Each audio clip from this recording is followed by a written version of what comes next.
across beds, hearts and bucks. This is BBC Three Counties Radio.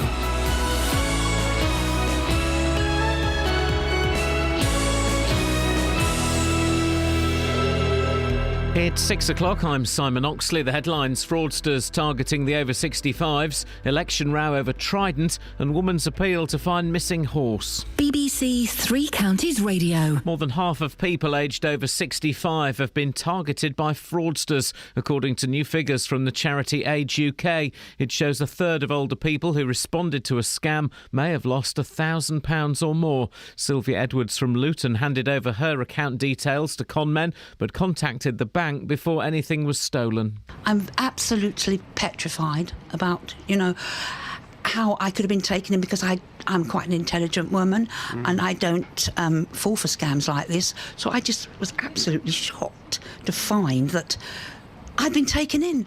The Conservatives have accused Ed Miliband of being willing to put Britain's national security at risk by being prepared to barter away the Trident nuclear deterrent in negotiations with the SNP. Labour have described the claims as lies and smears. The charge is made by the Defence Secretary Michael Fallon, as Sean Curran reports. There's a very interesting line in this Michael Fallon article, which he says, "Remember, Ed Miliband stabbed his own brother in the back to become Labour leader.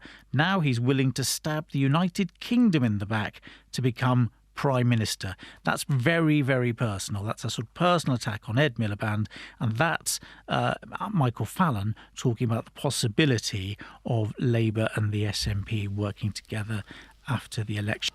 The man accused of carrying out the bombing of the Boston Marathon 2 years ago has been convicted of all the charges against him. 3 people died and more than 260 were wounded when 2 bombs exploded at the finish line. A jury will now decide whether Dzhokhar Tsarnaev, who's 21, will face the death penalty. A woman was taken to hospital with burns after an aerosol can exploded in a bonfire in her Watford garden yesterday afternoon. The emergency services were called to Colne Avenue just after 3 p.m. The woman in her 20s was taken to Watford General Hospital. A survey of GPs has found that 9 out of 10 family doctors are concerned that their workload is harming their ability to care for patients. More than 15,000 doctors responded to the poll, which was carried out by the British Medical Association. A Buckinghamshire woman says she's been left distraught after she loaned her horse out, only to discover it was then sold at auction for £200. Jade Walters from High Wycombe says she decided to loan the chestnut pony out when he got too expensive to keep. More from Tony Fisher. Jade says she'd owned 17-year-old Magic for over 6 years, but advertised for a temporary owner as the cost of his upkeep became too great. But last week, when she wanted to bring him home, she found out he'd been auctioned without her knowledge.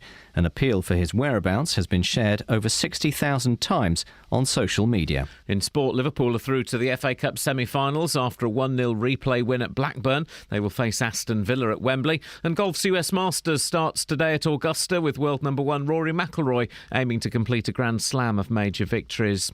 The weather, another fine and dry day with long spells of sunshine, a maximum temperature 18 degrees Celsius. And you can get the latest news and sport online at bbc.co.uk/3 counties. Hi there, nice to be with you. Happy you could stick around. Like to introduce Legs Larry Smith, drums. And Sam Spoon's rhythm pole. And Vernon Dudley Bohay Knoll, bass guitar. And Neil Innes, piano. Come in, Rodney Slater, alto saxophone. With Roger Ruskin Spear on tenor sax. Hi, Vivian Stanchel, trumpet. Big hello to Big John Wayne, xylophone. And Robert Morley, guitar. Billy Butlin, spoons. And looking very relaxed, Adolf Hitler on vibes. Nice. Princess Anne on sousaphone. Introducing Liberace clarinet with Garner Ted Armstrong on vocals. Lord Snooty and his pals tap dancing. In the groove with Harold Wilson violin. And Franklin McCormack on harmonica. Over there, Eric Clapton, ukulele. Hi, Eric. On my left, Sir Kenneth Clark, bass sax. Great honor, sir. Especially flown in for us, a Sessions gorilla on Vox Humana. Nice to see Incredible Shrinking Man on euphonium. Drop out with Peter Scott on duck call. Hearing from you later, Casanova, on horn. Yeah, digging General de Gaulle on accordion. Really wild, General. Thank you, sir. Roy Rogers on trigger. Tune in Wild Man of Borneo on bongos. Count Basie Orchestra on triangle. Thank you. Great to hear the Rollinsons on trombone. Back from his recent operation, Dan Drop, hot. And representing the Flower People, Quasimodo on bells. Wonderful to hear Brainiac on banjo. We welcome Baldunicans himself. Very appealing Max Jaffa. That's nice, Max. What a team, Zebra Kid and Horace Batchelor on percussion.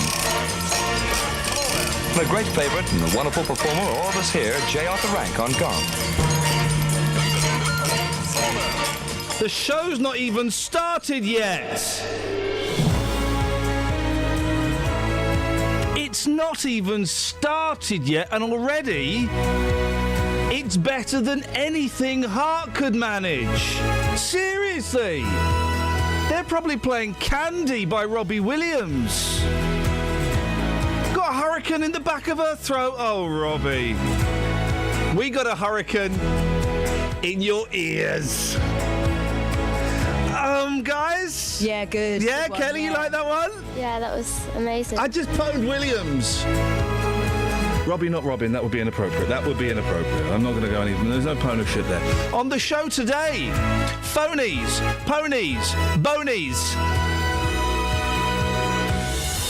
Across beds, hearts and bucks. Let me, BBC First of Three all- Counties Radio. First of all, let's say a big... I'm the talent on the show, but let's just say there's a lot of talent on the show. I think you know what I'm talking about, guys. Let's say a big hello to Catherine Boyle and Kelly Betts, the show's talent. Good morning, ladies. What are you wearing? Why are you doing air quotes?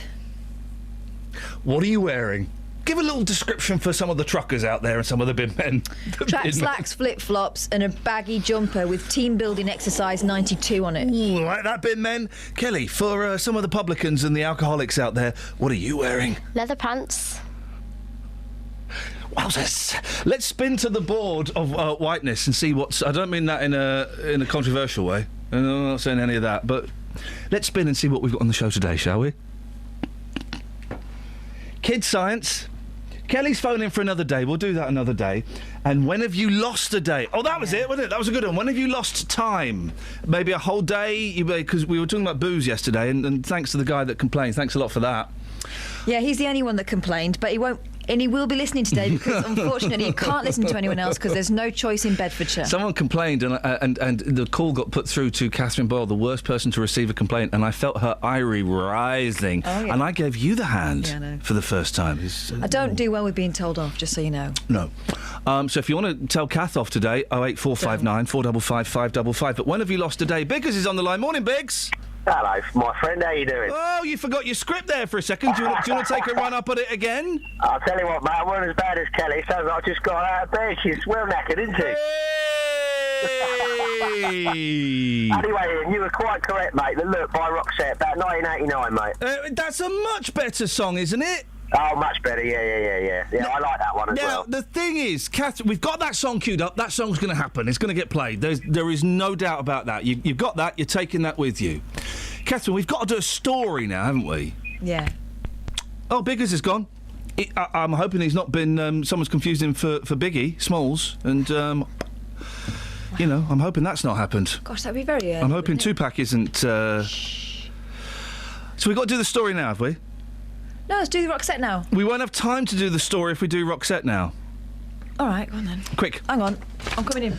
More than half the people aged over 65 believe that someone's tried to con them. That's according to new research from Age UK. They found that a third of those who fell for a scam lost £1,000 or more. Catherine, what does the survey show? Nice to see you. Well, Age UK asked over 65s whether they'd ever had a dodgy phone call, text, email or something through the post. 60% of those who had said that they hadn't bothered reporting it. Now, 12% of participants of all ages said that a friend or relative had lost money through a scam in the past 2 years. The report also highlights the tactics being used to target people. Sometimes they act as if they are befriending you or grooming you. There's a long run-up before they actually sting you for the money. And the other thing is that they tend to isolate people from their friends or family. So when the worst happens, they don't dare speak up. Don't deviate from the script. What does Age UK want? They want to raise awareness of this issue and also raise awareness about the effects of being a victim of scams. Full stop. These scams also have a serious impact on people's physical and mental health. It can also be more traumatic. Can I just talk like a normal person? Yes, I know. Just don't freestyle. I was hoping we could squeeze Roxette in. All right, well, had you not deviated from the script, we would have. We can't now. Yeah, we can. It's also more traumatic for older people. There are a number of reasons for this, including the rising number of older people living with dementia and the fact that more older people are going online. The internet opens up new possibilities for My fraud. mother-in-law had a great one. And she's I say she's sensible, she's Greek, but she questioned me about it, and I said, it's a con. But it was someone who emailed her, and you wonder how they got this information. They emailed her, and they said, hi, the whatever her name is, Sharon. Hi, Sharon. This is Dave. I live on Wesley Street, which is just around the corner. Knows, yeah. Just around the corner. I live at number 2 Wesley Street. I'm stuck in Marbella. Oh, I've seen that one. And could you just send some money to this, and then when I get home, I'll pop round and drop. But how did he know her name, and how did he know where she lived? People are buying and selling information. Isn't that weird? Aren't they? So, the advice to avoid being scammed, important not to rush into anything. If you feel under pressure, end the phone call and have a think about it. If you've been offered a great deal, double check with someone if it actually is. Often if something's too good to be true, it is. They also want to get the message out, Age UK, to ignore unsolicited invitations such as letters, emails or phone calls offering anything from a brilliant investment to telling you you've won the lottery. So you've skipped that middle bit? Yeah, because we're going to talk to her live later on. Sylvia's going to come on and tell us what happened to her. Sylvia! Now, this is a song, and I had the 12-inch of this. Yeah, it was the same, but with a weird drum break in the middle.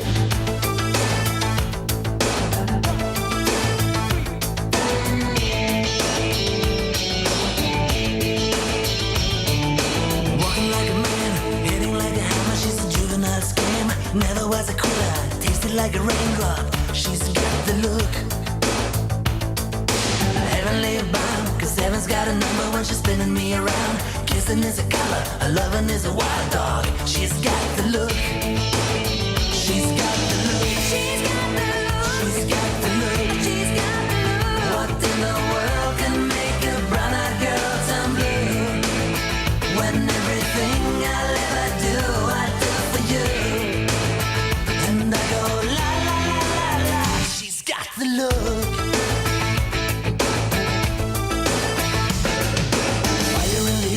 Naked to the bone as a lover's disguise. Banging on the head drum, shaking like a mad bull. She's got the look. Swaying through the band, moving like a hammer. She's a miracle man. Loving is the ocean, kissing is the wet sand. She's got the look. She's got the look. She's got the look. She's got the look. She's got the look. What in the world can make a brown-eyed girl turn blue? When everything I'll ever do, I do for you. And I go la la la la la. She's got the look.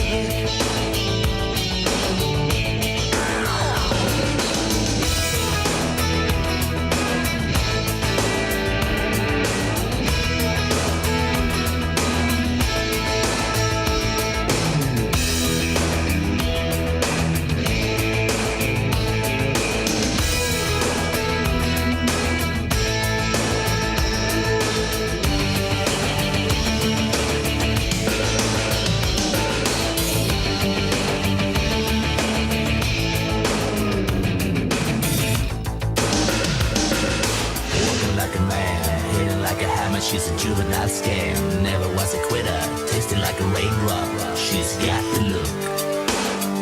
And she goes,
That's a song.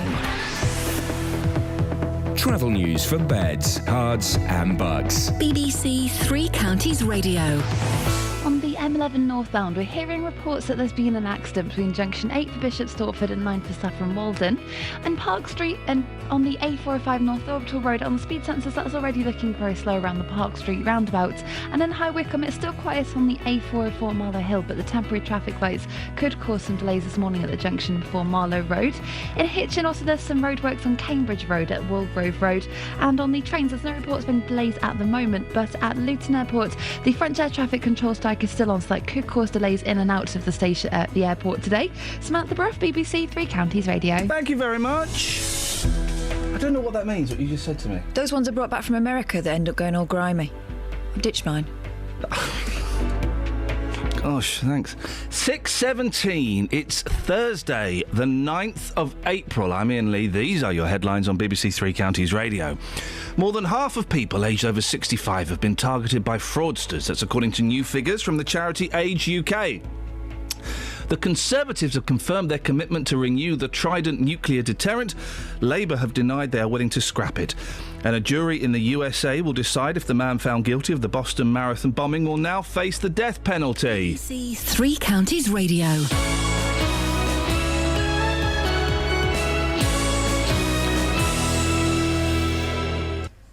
Oh, sorry, I just pressed the... thank you. Call Thank you. 08459 Thank you. 455 555. Thank you. BBC Three Counties Radio. Coming up, after 6:30, we'll be playing this.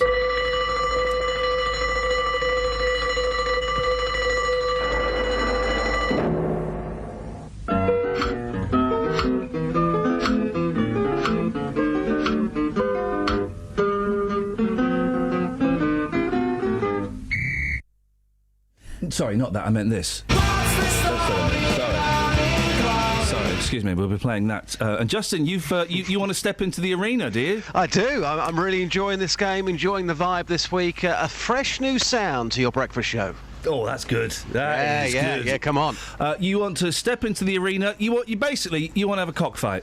Yeah, okay, I do. We can do that. We can certainly do that a little bit later on.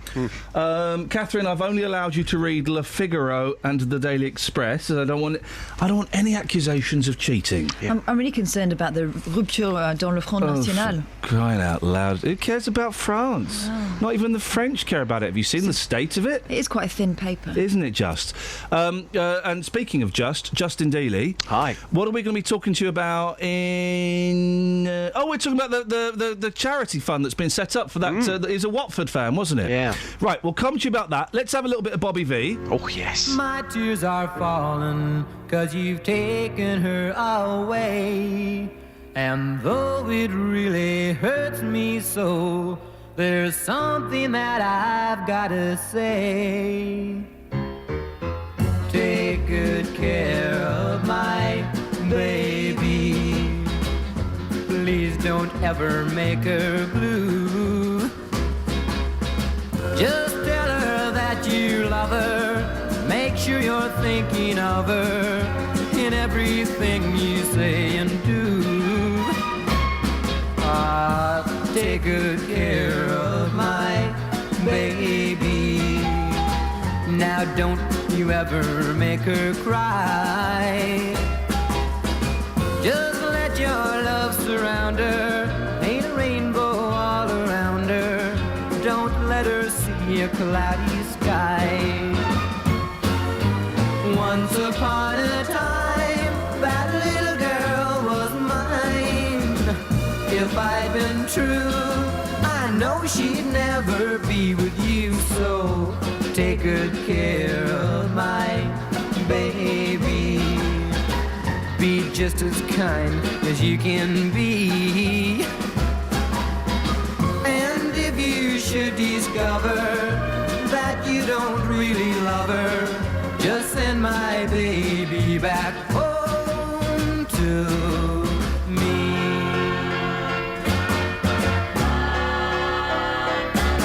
Well, take good care of my baby. Be just as kind as you can be. And if you should discover that you don't really love her, just send my baby back home to me.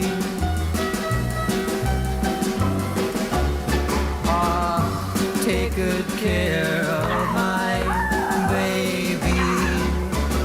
Well, take good care of my... Sounds like good care is certainly being taken. Now, a Watford fan who was attacked after watching them play Wolves last month has been moved out of an intensive care unit. Nick Crewis from Hemel is now on in a high-dependency ward where he's able to walk with some assistance. So far, 7 teenagers have been arrested in relation to the attack in Wolverhampton. Justin, remind us what happened to Nick. Shocking. Nick was attacked as he walked away from Molineux Wolves ground with his friends. That was on the 7th of March, having watched the game which finished 2-2. He's 44 years old. He's a milkman. He's from my town, Hemel Hempstead. He was assaulted on Little's Lane just after 5 p.m, which left him with serious head injuries. His wife Jodie said that he was punched and then repeatedly kicked in the head. Some of the newspapers at the time released some of the CCTV, which was absolutely horrible, but of course the police were trying to catch these people. He was then rushed to hospital for treatment. He was admitted to a specialist care ward where his condition was described as serious but stable. OK, and his condition is improving? Yeah, which is absolutely fantastic news. In a family statement released via Watford Football Club, it says that Nick has been moved out of an intensive care unit and into a high dependency ward, which is at the Queen Elizabeth Hospital in Birmingham, where he's made some steady progress over the last week or so. The statement goes on to say it's fair to say that he's making the kind of progress which 4 weeks ago we could only have dreamt about, which is great to hear. Nick's wife Jodie has told us that he's saying a few words, but his understanding is limited. She also has told us that they're hoping to move him back into the area soon to Watford General in the next week or so, until there is a place for him at a specialist rehab centre. So really, really good news. Aren't some people horrible? Aren't some people horrible? Well, you know, as a football fan, this sort of thing stopped happening, I thought, back in the 1980s. The scenes that I saw on CCTV, utterly shocked by what I saw, and, you know, hopefully we can now put that behind us and move on. There's been a massive amount of support, hasn't there? There has, you know, from people right the way across the world. Again, in the statement it says that we have received messages from across the world. So many football fans, people of course who don't even know Nick, they wanted to send their love and their positive messages. And Ollie Floyd, he's going to be live on your show later. He's a young lad, he's a Wolves fan from Hemel, and he started this fundraising campaign in Nick's honour. So far, that's up to now, this morning I looked, £37,000, Wowzers. which is absolutely amazing. The police have made some arrests, you said, but no charges so far. Yeah, I mean, in the weeks following the attack, detectives in the West Midlands, they arrested 7 teenagers, and again, this is absolutely outrageous. Their ages, aged between 13 and 18. They were on suspicion of wounding the father of 2. All of these suspects have since been released on police bail, pending further inquiries, but Detective Tony Naylor, who is leading the inquiry, says that this is still very much ongoing, and if you did see what happened that day in Wolverhampton, they're still urging you to come forward and to talk to the police. Dealey, stick around. We'll speak to you after 6:30. All right. Great stuff, boss. Cheers, my dears.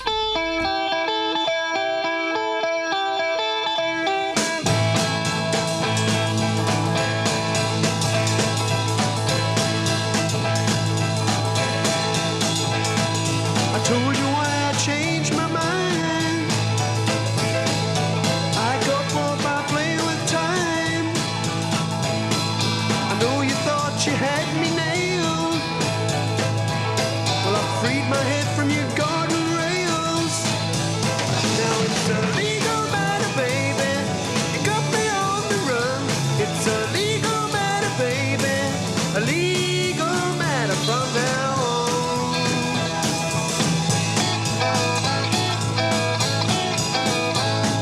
My mind's lost in a household fog. Wedding gowns and catalogs, kitchen furnishings and houses, maternity clothes and baby's trousers. It's a legal matter, baby. Marrying's no fun. It's a legal matter, baby. A legal matter from now on.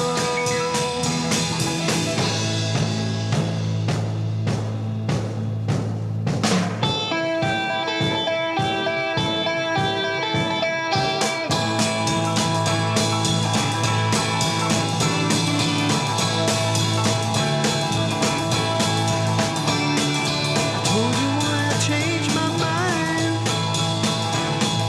I got bored by playing with time. I know you thought you had me nailed. Well, I freed my head from your garden rails. Now it's a legal matter, baby. You got me on the run. It's a legal matter, baby. A legal matter from now on.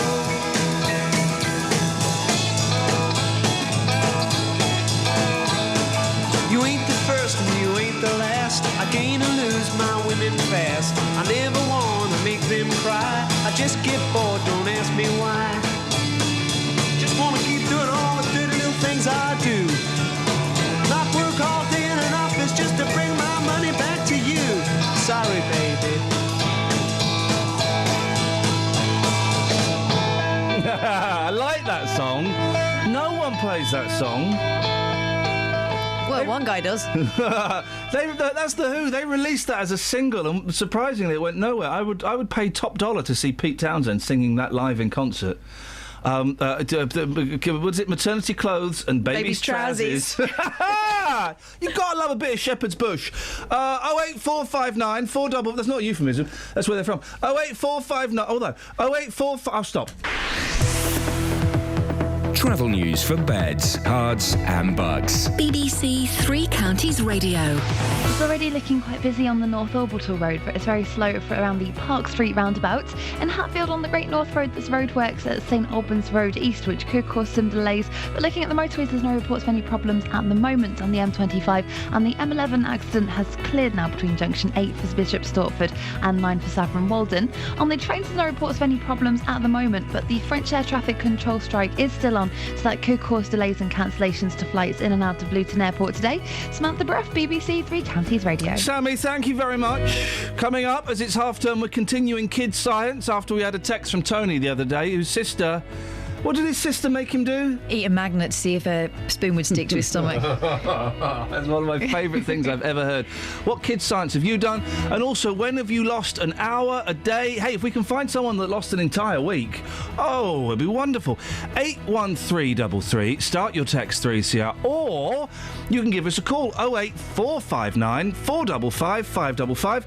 BBC Three Counties Radio. Let's get the news. Here's Simon. Across beds, hearts and bugs. This is BBC Three Counties Radio.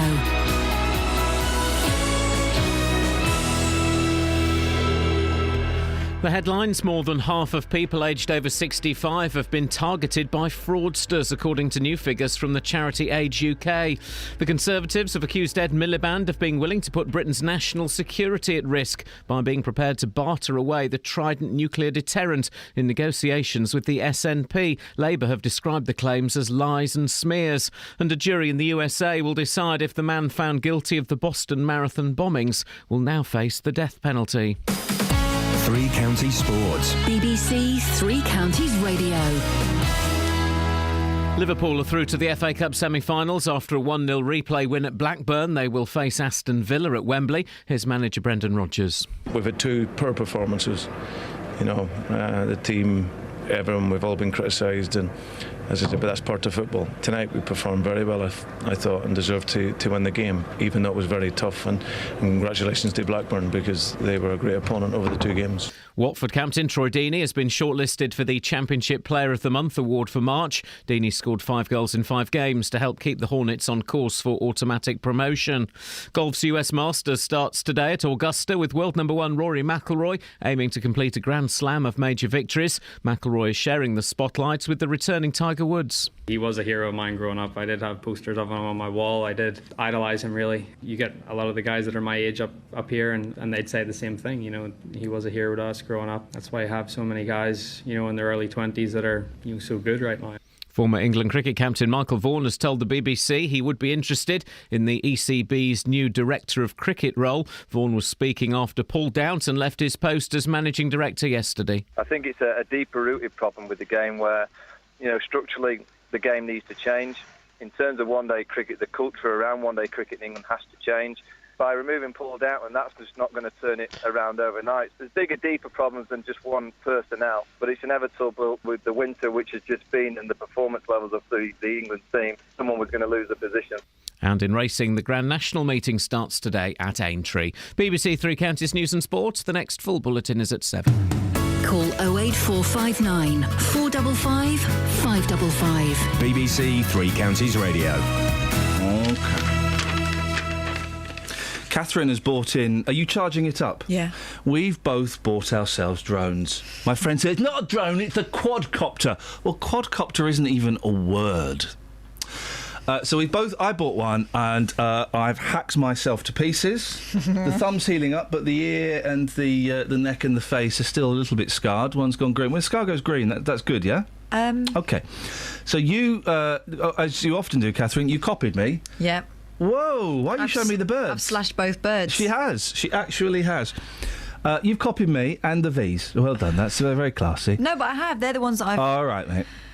And you're going, it'd be dead easy to fly out, kid. You're such a... Because I was struggling. You're such an idiot. And I'm censoring the language here because it was, of course, very common and coarse.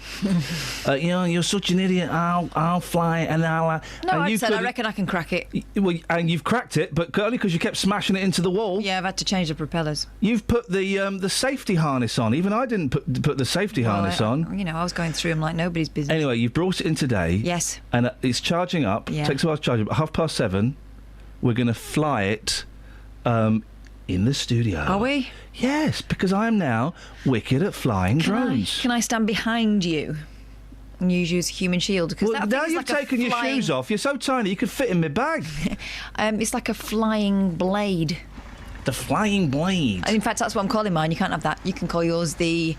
I'm going to call it the drone because I don't need to give it... The drone? The drone. Named after you. Oh. You seen these drones, Just? Yeah, I've heard about them. Go on, talk to me. OK, well, I just kind of was just wrapping up. Oh, OK. No, we're 7:30. We're going to fly.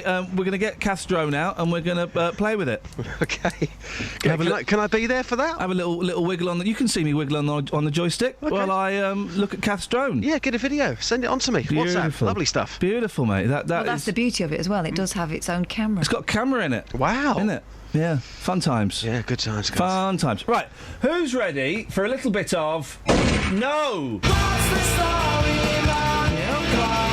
Who's ready for a bit? No one, but let's go. Hang on, sorry. Hang on. Kelly has to add... Hang on, here we go. From a newspaper beginning with the... Where's the enthusiasm? I know you're poorly. I forgot the line. What was the line? Sponsored by... Oh, that's it. The line is you're fired. Do it again. Okay. I'm ready. Here we go. Right. Morning glory. Sponsored by a newspaper beginning with the... Soon to be heard on the, not Adrian Mills, Scott Mills show. Scott Mills is Adrian Mills' son. Who's Adrian Mills? OK. Oh, Scott Mills' dad. That's show business for you. Right, here we go. I've got some great ones for you guys. Go on. Got 4 great ones. Let's start with this. You'll never get this. It doesn't even make sense. I'll give you that clue. Good. Page 7 of The Sun, if you want to play along. The mystery page, page 7. The mystery page, page 7.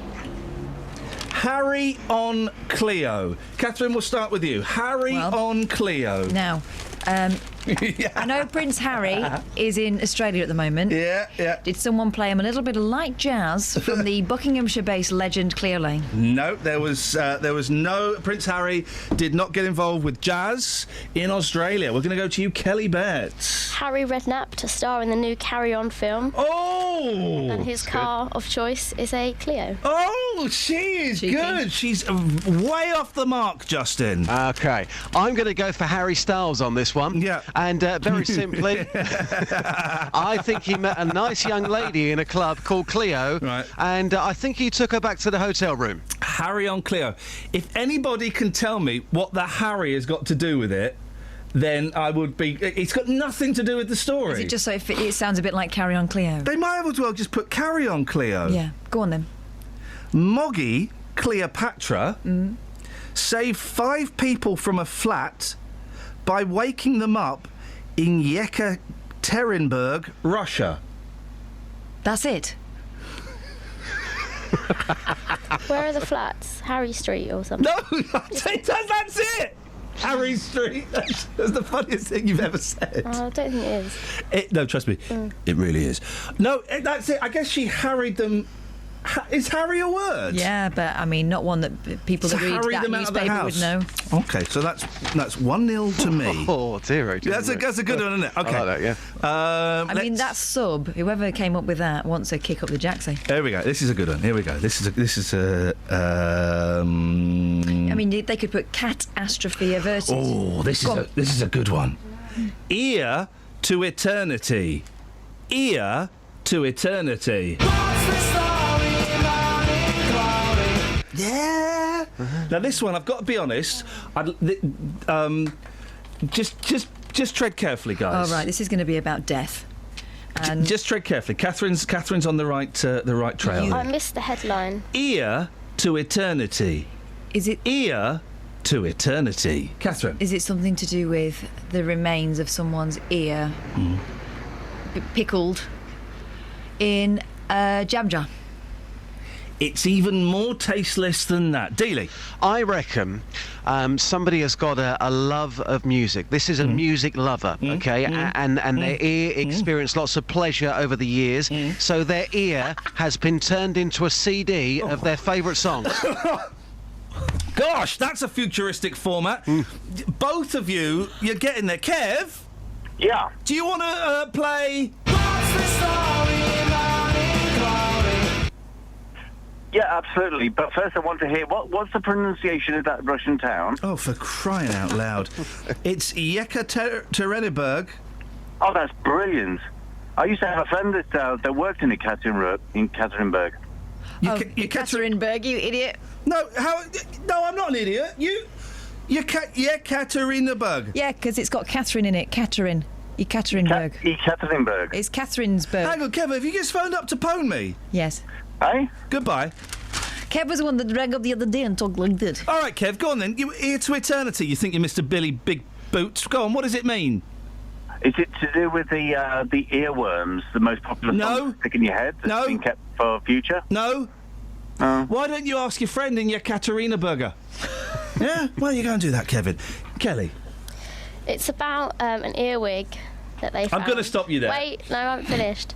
And it's got special powers. Can I stop you there? Not only is it giant... I'm going to stop you there. ...and invisible... Can I stop you there? ...but it lives forever. There? Right, you're thinking of the Wrath of Khan. Ear to eternity. That's the Babel fish you're thinking of. That was horrible, wasn't it? David Terrazzano, 23... choked himself to death in his sleep with his earphones in Cesenalali, Italy. Did I pronounce that right, Kev? I don't know. Yeah, thank you. No. Let me have a look, I'll tell you. No. He Don't, choked because him. I'm scared of doing that. Well, don't have your headphones in. Oh, but sometimes I need them. I'd say Ches. What was the album? I would say that was Cesinali. If you would, wouldn't you? If we were an Australian radio station, we'd now be getting people to text in suggestions of what the album or the song was he was listening to. But we're not. We got a little bit more class than those Australians. Right. Last one. All right. This last one, and this is my favourite. Okay. That was the chair. Yeah, right. Whatever. Going for a hiss. Oh. Going for a hiss. Oh, I know this. Right, well... Justin Dealey gets to go first. Okay, going for a hiss. Would this be a world record attempt? Okay, so for as many men you can get as possible. As many men as you can get as possible. Lined up in the urinals, going for a wee, and they're trying to break a world record for the sound, their hissing sound. What? You know. Why? I wonder what the world record is for the most number of men having a wee at the same time. Well, it's probably happening now. Let's try and break it. Okay. Well, we've only got 2 men. No, Justin, you are way off the mark. Kev, you still there? Yeah. Why? I'm still here. Okay, going for a hiss. What do you think the story is? Australian caught out by a rattlesnake in the outback.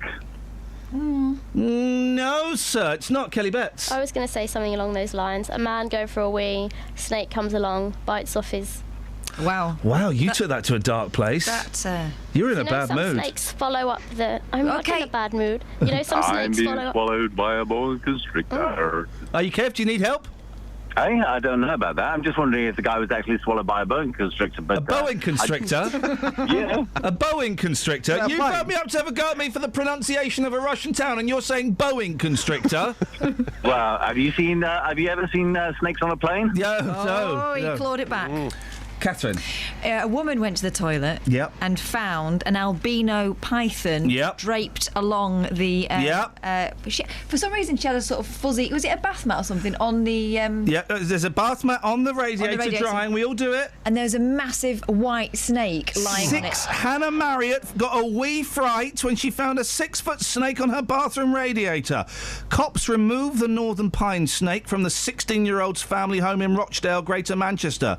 Mum Karen said she can't even deal with spiders. The Where's she police from? are a weird... They're weird. Would you call the police? I wouldn't call the police weird, mate. That's Kelly Betts. That's not the No, official BBC line. I Although, would- judging what's going on in America. I would call that RSPCA. And do the dance. Thanks for playing, Kev. Yeah, no problem. Yo. Justin, we'll speak to you in a little bit. Yo.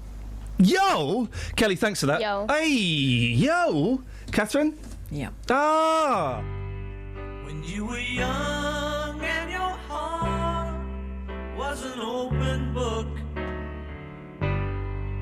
you used to say, live and let live. You know you did, you know you did, you know you did. But if this ever-changing world in which we live in makes you give in and cry, say live and let die. Live and let die. Live and let die. Live and let die.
used to say, live and let live.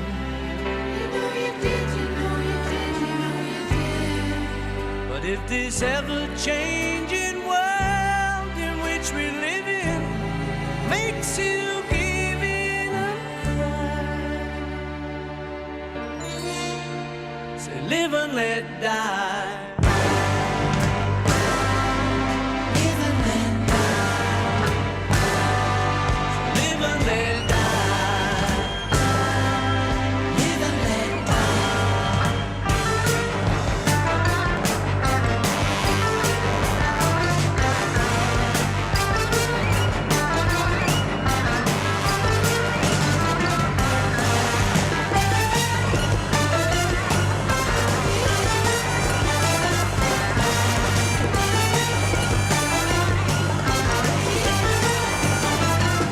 Dedicate that to Chrissy, who loves the Paul McCartney and the Beatles tracks that we play. She does. She loves it. Chrissy will play... We might even play another Paul McCartney song for you after the news.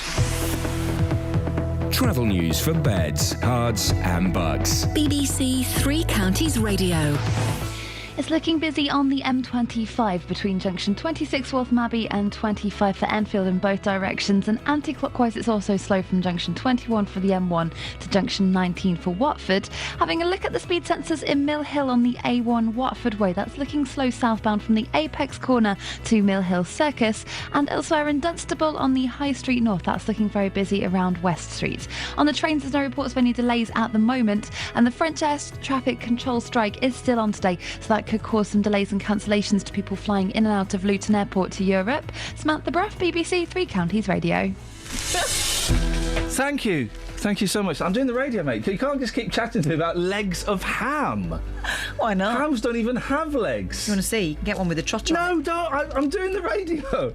Both times I've come to do the headlines, you've been talking absolute inane drivel. Are you really lonely at home or something? What's going on? Don't you see people? Just like ham. Oh, for 6:47, it's Thursday the 9th of April. I'm Iain Lee. These are your headlines on BBC Three Counties Radio. More than half of people aged over 65 have been targeted by fraudsters. That's according to new figures from the charity Age UK. The Conservatives have confirmed their commitment to renew the Trident nuclear deterrent. Got an itchy leg? No. I'm just checking I've not got a hole in my tights. OK. The Trident nuclear deterrent. Labour have denied they're willing to scrap it. And a jury in the USA will decide if the man found guilty of the Boston Marathon bombings will now face the death penalty. Let's get the weather. Here's Elizabeth. Beds, Herts and Bucks weather. BBC Three Counties Radio. Hello, very good morning to you. We've got some fog, some mist patches around, and some low cloud as well, mostly towards eastern areas of Hertfordshire. This will all lift and clear where we do have it. It will take a couple of hours perhaps, but we're going to be left with a lovely fine dry day, lots of blue skies and sunshine around, and some very high temperatures again for this time of year. Bit of fair weather cloud bubbling up here and there through the afternoon, but not enough to spot the sunshine. The winds are light, and we're probably looking at highs of around 17 or even 18 Celsius today, 64 in Fahrenheit towards some areas. So all in all, it's a pretty lovely day. And then overnight tonight, we're going to do the whole thing all over again. So clear skies, temperatures dropping away quite quickly. We'll probably see lows of perhaps 3 or 4 degrees Celsius in some of the rural spots. We could get a few mist patches again into tomorrow morning, but tomorrow another fine and dry day, and we'll see the temperatures peak. We could get as high as 19 or even 20 Celsius somewhere. It'll feel really lovely again, lots of blue skies and sunshine. A little bit of a blip over the course of the weekend. Now Saturday still looks like a pretty nice day, lots of sunshine around, highs of 16 Celsius.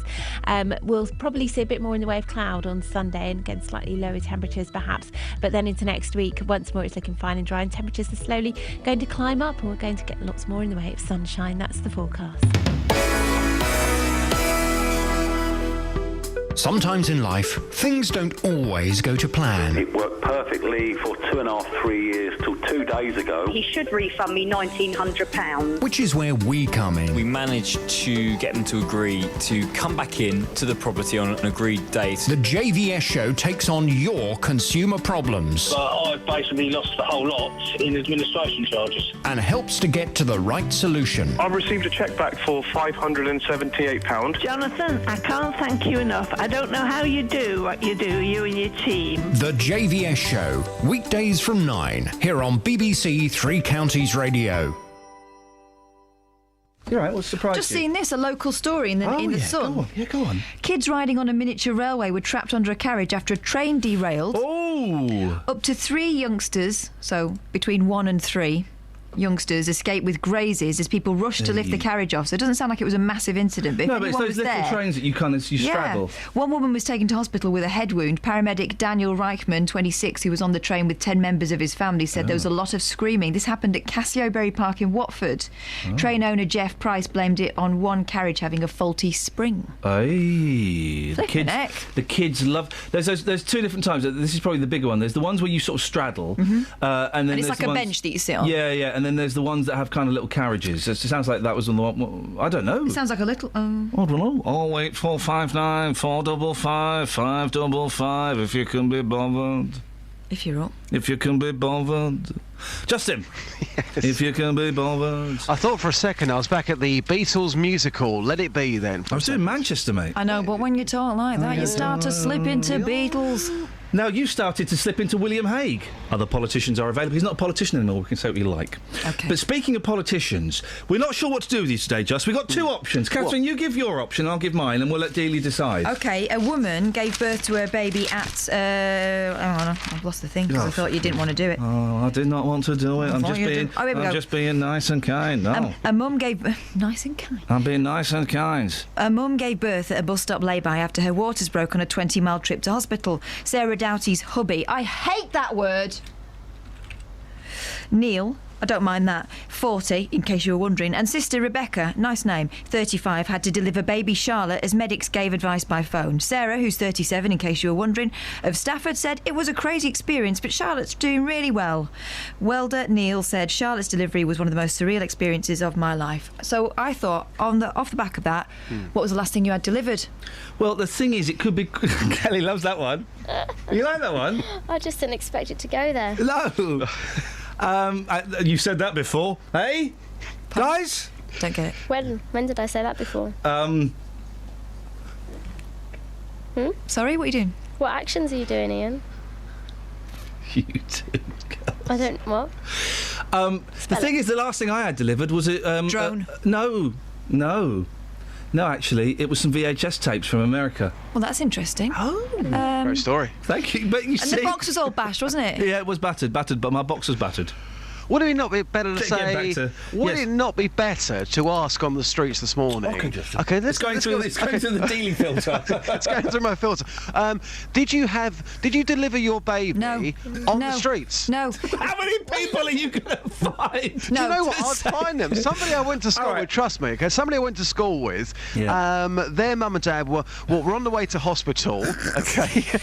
And they were in a Jaguar, and they didn't make the hospital. They had the baby by the side of the A41, the child's middle name, Jaguar. Oh, for crying... I tell you what, Dealey, if you find someone this morning that isn't your mate who delivered their baby on the street, I'll buy you breakfast. But also, can I just say, I'm trying to do something a bit different, and, you know, that's what everyone else would do, but, you know, whatever.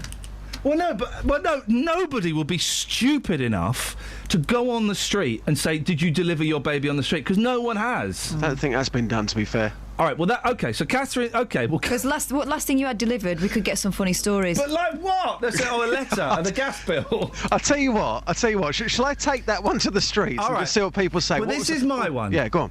Kath looks absolutely battered. Well, I just think you don't see my vision. You don't see your vision. You're blind as a bat, mate.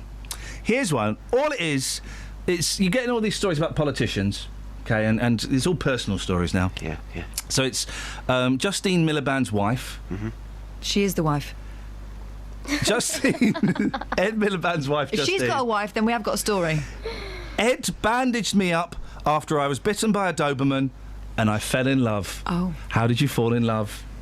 I married the man I used to walk back from the pub with. He used to buy me a butty at the service station. There you go. You fall in love. Isn't it nice? Yeah. Romantic. It's an unusual one for you, I have to say. It is romantic. Yeah. You see, that's what goes through my head. When I had that dry ploughman's, I thought, this is the one. Justin, you've got a whole array there, mate. I have, to be fair. You've got an array. And I've actually got the radio car back. The it won't last. Swagmobile is back. I'm on the streets this morning. White tennis trainers, camel chinos. Yes, a denim shirt and a trench coat. Look out for me. Where are you going to go then? Because you don't need to stay in Luton now, do you? Where shall I go, guys? You call that one. Need to stay in Luton. Kath, bit of bitterness there. Bit of bitterness. Calm down. So where shall I go? Don't be proper. We've got to do the introducing You want me to tell you where to go? Well, yeah. Right, Kath, you be different. So come on. Oh, right. Tell us where I should go. Guys, please. I want to hear what the people on the streets of... London say. Snowbans? Snowbans. Okay. Going Snowbans? I'll go Snowbans. Ta-ta. Kelly Betts. Hello. BBC Introducing. Yeah. Who we got? This week, added to our playlist, courtesy of the Introducing Show, is a chap called Nathan Ball. He's brilliant. He's Does from he? Stoke Mandeville. He does, yeah, sure. The hospital or the town? The town. Good for him. Yep. And this is his song called Howling. Okay. Oh, dear. So you can press play. Now? We're going to listen to it? 3, 2, 1, now. Now? Yeah, go on then.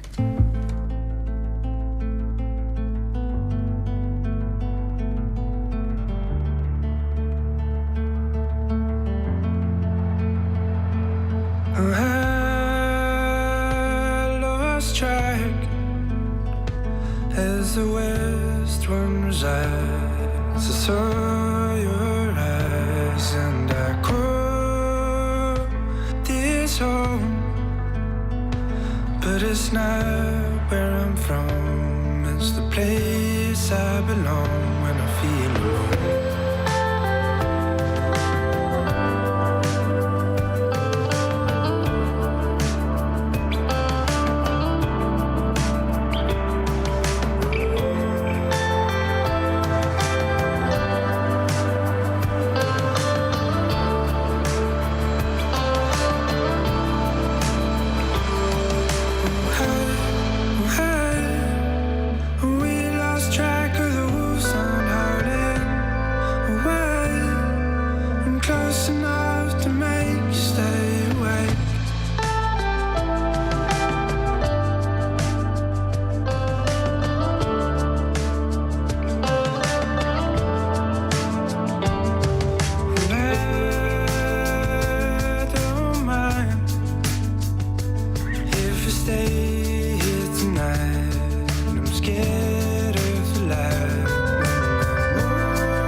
Can we buy his 7-inch at our price?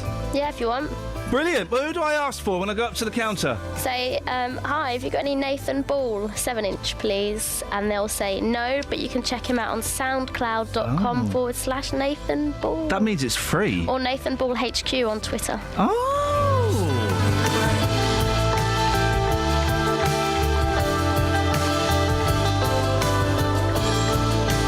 It sounds... I'm not saying he's ripped it off, but it sounds like... So,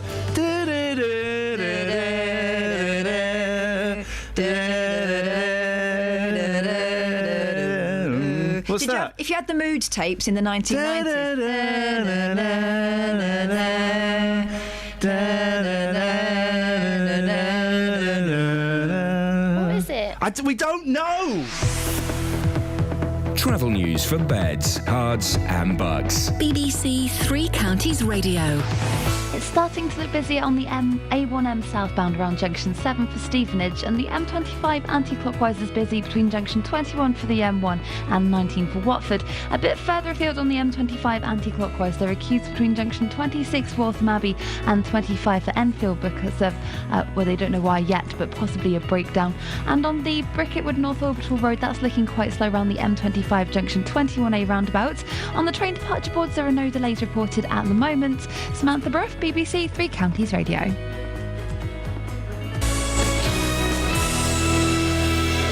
Will you two stop doing it? I'm trying to do a blooming radio show and pay attention, and you're banging on about that blooming tin cup again, like you're not Michael Flatley. Who's the fella? Not Kevin Bacon. Who's the waterman? Oh, it doesn't matter. Local and vocal across Beds, Herts and Bucks. This is BBC Three Counties Radio. Kevin Costner got his thingy out. It's 7 o'clock. I'm Simon Oxley. The headlines: over 65s targeted by fraudsters, election row over Trident, and woman's appeal to find missing horse. BBC Three Counties Radio. More than half of people aged over 65 have been targeted by fraudsters, according to new figures from the charity Age UK. It shows a third of older people who responded to a scam may have lost £1,000 or more. Sylvia Edwards from Luton handed over her account details to conmen, but contacted the bank before anything was stolen. I'm absolutely petrified about, how I could have been taken in, because I'm quite an intelligent woman and I don't fall for scams like this. So I just was absolutely shocked to find that I'd been taken in. The Conservatives are claiming that Labour would be willing to compromise on Britain's nuclear deterrent to win the SNP's backing to secure power. The Defence Secretary Michael Fallon has confirmed the Tories' policy to renew Trident, but says Ed Miliband would be willing to stab the United Kingdom in the back to become Prime Minister. Labour says the claim is totally fabricated, as the BBC's Ross Hawkins explains. Labour are absolutely clear, speaking to them last night and this morning. They say we're not going to negotiate that. There's not going to be any sort of compromise. In reality, if what you're really worried about is whether we would have new nuclear weapons, in any parliament, the likelihood is the Conservatives and Labour together would support it. But it would make any formal deal between the SNP and Labour very difficult. The man accused of carrying out the bombing of the Boston Marathon 2 years ago has been convicted of all the charges against him. A jury will now decide whether Dzhokhar Tsarnaev, who's 21, will face the death penalty. Firefighters from Bedfordshire have been called to a major blaze in neighbouring Cambridgeshire, which has closed the A11. 60 firefighters have been tackling the blaze at a straw processing plant. A woman was taken to hospital with burns after an aerosol can exploded in a bonfire in her Watford garden yesterday afternoon. The emergency services were called to Colne Avenue just after 3 o'clock. The woman in her 20s was taken to Watford General. A survey of GPs has found that 9 out of 10 family doctors are concerned that their workload is harming their ability to care for patients. More than 15,000 doctors responded to the poll, which was carried out by the British Medical Association. A Buckinghamshire woman has been left distraught after she loaned her horse out, only to discover it was then sold at auction for £200. Jade Walters from High Wycombe says she decided to loan the chestnut pony out when he got too expensive to keep. More from Tony Fisher. Jade says she'd owned 17-year-old Magic for over 6 years, but advertised for a temporary owner as the cost of his upkeep became too great.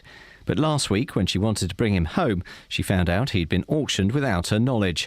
An appeal for his whereabouts has been shared over 60,000 times on social media. In sport, Liverpool are through to the FA Cup semi-finals after a 1-0 replay win at Blackburn. They will face Aston Villa at Wembley. And golf's US Masters starts today at Augusta, with world number 1 Rory McIlroy aiming to complete a Grand Slam of major victories. The weather, another fine and dry day, long spells of sunshine, a maximum temperature 18 degrees Celsius. And you can get the latest news and sport online at bbc.co.uk/3 counties.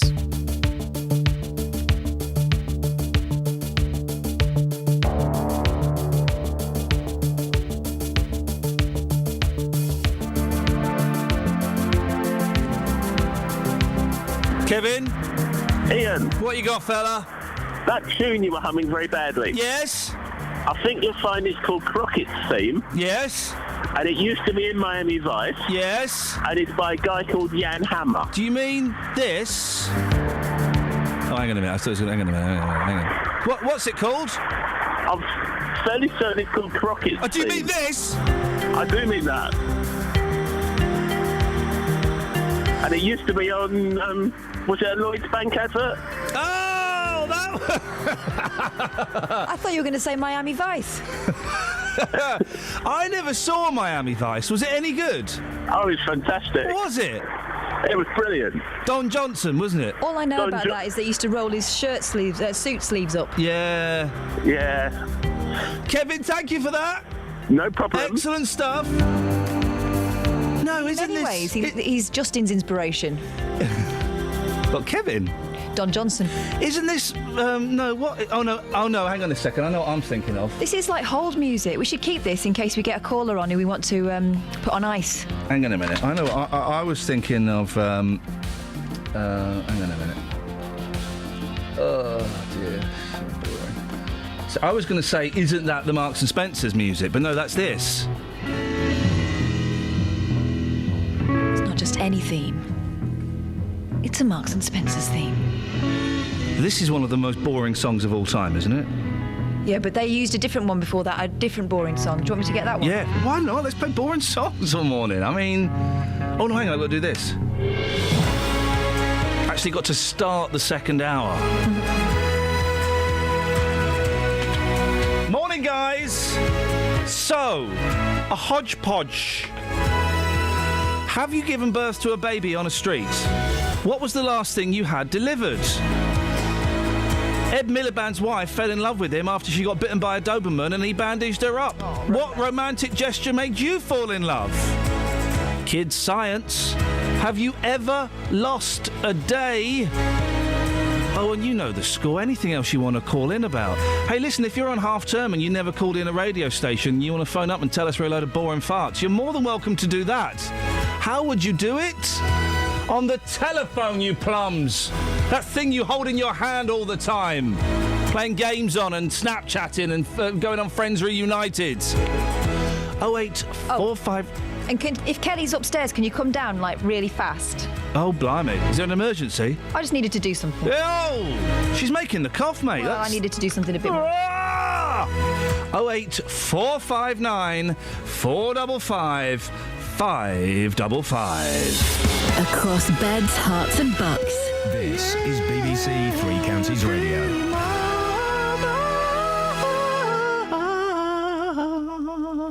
08459 455 555 is the telephone number if you want to give us a call. You can, of course, email me any time you want. Iain.lee@bbc.co.uk. I spell Ian the correct way. IAIN.LEE@bbc.co.uk. There's a great story in The Sun. Good Morning Britain interviewer, Richard Arnold. Now, which one's Richard Arnold? He's camper. He's the one that's camper than Ben Shepherd, isn't he? I think. He's the one that's camper. Good Morning Britain interviewer, Richard Arnold, has told how he once tried to high-five Stevie Wonder. Yeah, the blind fella. And he wondered why he was left hanging. ITV's Richard, 45, said, "We were getting on so well, and the most natural thing was to put my hand up for a high five." Oh. First of all, why would you ever try and high-five a celebrity? And why would you ever try and high-five Stevie Wonder, of all people? Of all people.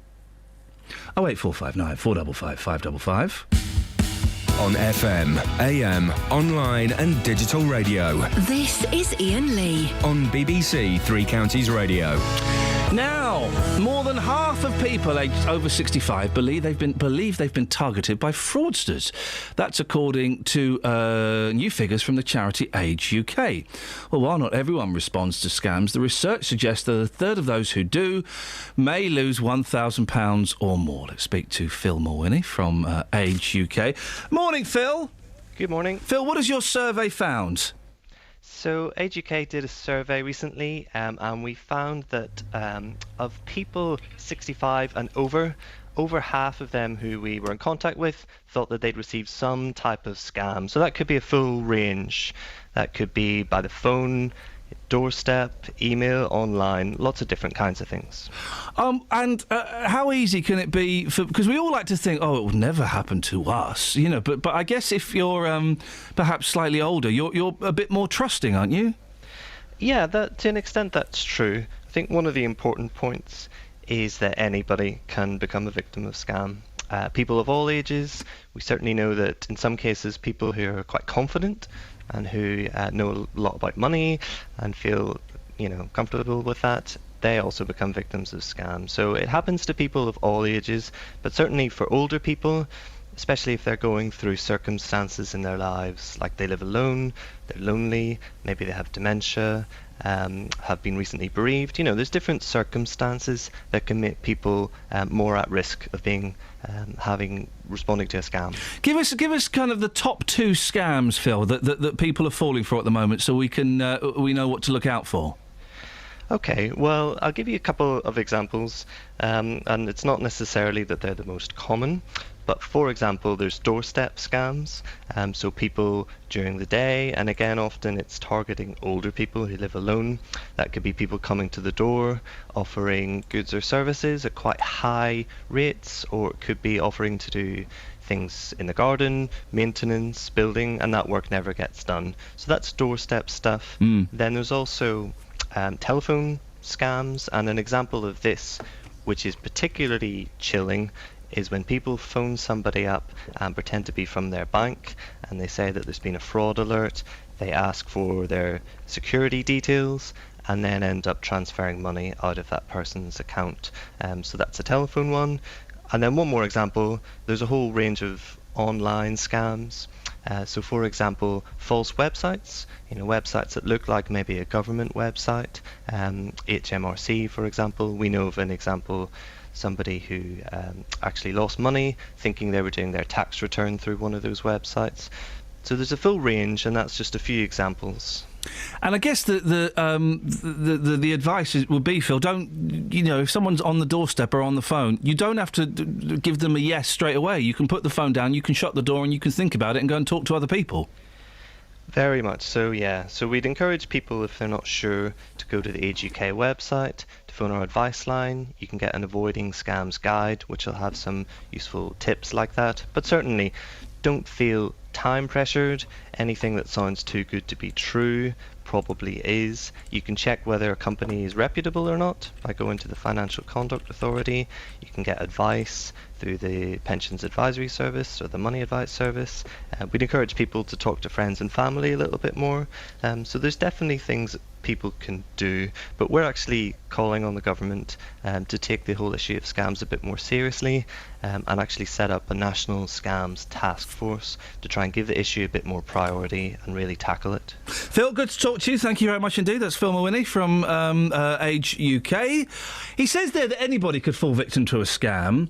I don't think I would, Catherine. I'd never fall victim to a scam. Oh, I think you might. Sorry? I think you might. Well, the scam I've fallen into is being conned into thinking that you were a producer. Wow. Yeah, I know the truth. Where did that come from? Because I've done some research on you. I got my little dick was out having a look at you. Your private detective. My private dick, dancing for money, following Catherine around. And let's just say my dick dug up some dirt on you. All right, what do you know? What do you think you know? I know that you're from up north. Right, okay. Excellent powers of deduction. Fact number 1, Your Honour. What do they call it in court? Artifacts. No, what do they call it? Exhibit A. Exhibit A, Your Honour. Said the producer. The lady is from up north. Yeah. I'm in a southern court in America in the 30s where you're allowed to smoke. Exhibit A, Your Honour, the lady is from up north. And I'm a cool jazz musician who's turned into a lawyer. You sound like a tiny homosexual lawyer. What's he called, that fella? Not Tennessee Williams. Oh, the Truman Capote. Yeah. I am Truman Capote.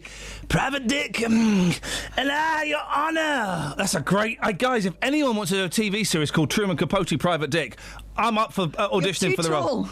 I'd do it on my knees. Oh, I put the boys were in their pyjamas the other day, and I put my slippers under their feet, and while they knelt down and they pulled their pyjama top down. It was hilarious. They didn't get the joke.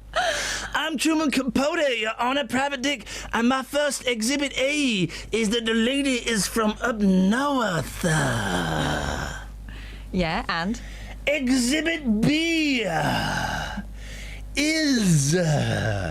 she flunked out of producer school Not 2 true. weeks into term. Where is your certificate? It is bogus. Where is your Ev?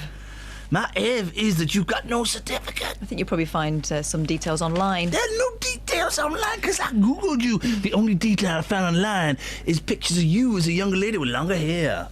And that's Exhibit C. She used to have longer hair. Your Honour, I rest my case. The case is closed. I'm Truman Capote. I'm off to write a book. Can you hit travel, please? Why? What's she done? Oh, come on. Travel news for beds, cards and bugs. BBC Three Counties Radio. Slow on the A1M southbound around junction 7 for Stevenage, and it's also busy on the M25 anti-clockwise between junction 17 for Maple Cross and 16 for the M40. A bit further afield on the M25 anti-clockwise, there are queues between junction 26 Waltham Abbey and 25 for Enfield, and in Dunstable it's looking busy on High Street North around Church Street. It's also looking slow in Hitchin on Moormead Hill between Carter's Lane and Purton Road. Looking at the trades patch boards, there are no major delays showing up at the moment, but at Luton Airport it's still the air traffic control strike in France, which could affect flights in and out of Luton Airport today to Europe. Samantha Bruff, BBC Three Counties Radio. Thank you, Sammy. 7:15. It's Thursday, the 9th of April. I'll be going to Luton Post Office probably about 9:30 this morning if you want to come along and see me. I'm not doing a sign-in or anything. I'm just buying an envelope and posting some stuff. But I'll be there and I'm happy to sign pictures and have selfies taken. £5 a shot. Bedfordshire-based Whitbread has announced plans to create thousands of new apprenticeships and work experience places at their Premier Inn and Costa Coffee chains. More than half of people aged over 65 have been targeted by fraudsters. That's according to new figures from the charity Age UK. And the Conservatives have confirmed their commitment to renew the Trident nuclear deterrent. Labour have denied they are willing to scrap it. BBC Three Counties Radio.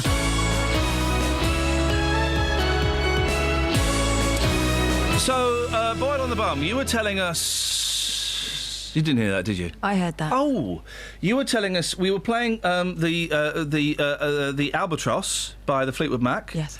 As the Marks and Spencer music, and you were telling us about some other different one, yeah. Do you remember the foodie ones where it said, take one smoked food salmon porn bagel? What are we doing? This? Oh, that's the wrong That's mix. the wrong song, mate. It's the wrong mix, mate. It's the wrong song, it's the mate. Wrong mix, mate. Hang on. Come and buy your food at Marks and Spencer's. It's expensive but nice. Come and buy your food at Marks and Spencer's. Oh, it's I've given you the expensive wrong mega mix. No, mate, you muffed it up, mate. She muffed it up, Craig. She has. She is totally... Craig, tell her what a bad girl she is. You're a really bad girl. Oh. Tell her how naughty she's been, Craig. You've been really naughty. Spank her, Craig. No. Oh, OK. Craig, what have you called in for, mate? Mate, I want to tell you what I had delivered yesterday. Oh, OK, so you've gone... It's OK. Hang on a Right, minute, ready? so you're responding to my call, Craig? I am indeed. There we go. All right. That's why I can see why I didn't want to spank her. OK, Craig. What did you have delivered yesterday? Okay, yesterday I had 200 rat boxes. What? And some poison delivered. I told you there'd be stories. I told you they would be stories. Yeah, but Craig's a psychopath. I think he's an exterminator. I think I am. I'm a pest controller in Aylesbury. Hey, big up all the pest controllers. Let's be honest. Big 'em up. You guys are the unsung heroes of pest control. No, you are the sung heroes of pest control. How do you do your job, Craig?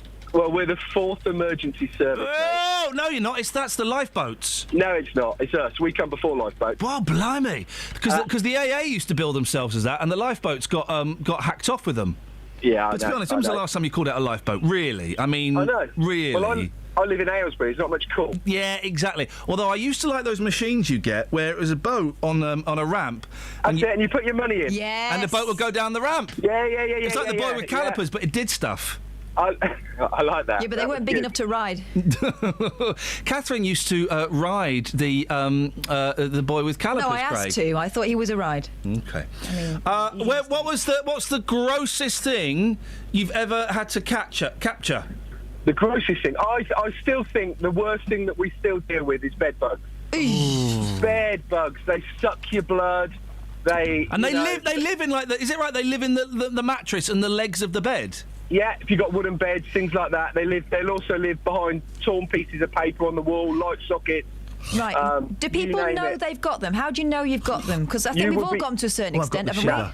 A lot of people say that they have bed bugs when they're, little things, and what they're getting confused with is dust mites. Now, that is nowhere near bed bugs. Bed bugs are ferocious little biters, and they will feed on you whenever they are hungry. And you have big bite marks, normally, because it's an irritant. Once you knock it, it becomes an irritant, and they look absolutely awful. They come up big red marks and not very nice. And what does a bed bug look like? A beetle? Yeah, kind of like a beetle. It's a very flat, orangey red colour. And you know why they're red, don't you? Yeah, you do, because when they fed on you, they go darker. It's your blood. Absolutely. It's your blood. Same as flamingos. That's why they're pink. It's because they suck loads. They kind of peck at you when you're asleep, and they suck all your blood out. No. Yeah. Ever caught a flamingo, Craig? I have, 2. Good. Snap their necks. Yeah. How do you catch bed bugs then? How do you do? Okay, bed bugs is a really... You have to be so detailed in what you do. Yeah. You have to search everywhere. You have to find the source of the problem. You have to treat it or remove it. And then what we do... We normally now... Most of the treatments that we do are heat treatments. So, if, for instance, your clothes, we always recommend put them in the dryer, run your dryer for 20 minutes, and that should do the job. And when we'll lay down some insecticide on what we call a blanket spray, so we'll treat everywhere, and that will do it. It sounds less. No, it sounds more horrific with the music in the background. It does. It does. I think you should have had Norman Bates from the hotel scene. Yeah, that's what we should. From the hotel? Do you mean the movie Psycho? Yes. Craig, just remind us what you had delivered yesterday, please. I had 200 rat boxes and some poison. Good lad. Thank you, Craig. Fair play. That was a good call. Told you. Meanwhile, has anyone given birth on the street? I don't know what you're... Somebody actually has called in with where they were born. Interesting story, I bet. It is, actually. I wonder what they remember about it. Listen, Catherine, I don't know why are you so angry just because someone was born? Don't be angry because of love. I just think that Someone my phone-in is a bit different and it's more inclusive. Well, it's more... Well, no, but you're lucky with Craig. Ultimately, it's more dullish than... Listen, write down the rat boxes. Yeah. Write down the poison. I'm not going to write it down. Have we had anybody who's lost a day yet? That was mine, and that's a good one. I feel like I lost about an hour and 20 minutes. Across beds, hearts and bucks. This is Iain Lee. BBC Three Counties Radio. If you've bought a horse recently, well, my next guest, Jade, is hoping that it might be hers. Jade Walters from High Wycombe launched a social media search for her animal. The story's been shared about 1 million times, but there's still no sign of Magic the pony. Jade joins me now. Morning, Jade. Good morning. For those who might have missed it, tell us what happened. Magic went on loan about 7 months ago to a family down in Tiverton, Devon. We then had a conversation with her regarding that she couldn't keep him anymore. So as she's part of a big pony club group, there's going to be lots of people that are going to want to loan ponies like him. So we said, have a look in the area. If anybody comes up to you and is interested in Magic, give us a call. We'll come down or arrange, meetings or something. So pony sharing is a thing, is it? Because I'd not heard of this before. Yeah, I've never done it before. I'm never going to do it again. Oh, no. But yeah, after that, that was in January. 10 days later, he was sold through an auction on the 10th of February without us knowing, but I've only just found out. So how did you find out, Jade? We were constantly ringing her. Her mobile phone just kept going to answer phone. It never rang. And then eventually it started ringing so we could leave messages. Yeah. But no no answer, and then I eventually received a text last week. Saying we've sold magic. Yeah, saying that she didn't want any confrontation, that she has sold magic to auction. Didn't want any confrontation. Sorry, go on. And then the funniest part was, she said that she'll send me the receipt. Oh, that's okay. Oh, that's all right then, isn't it? It is.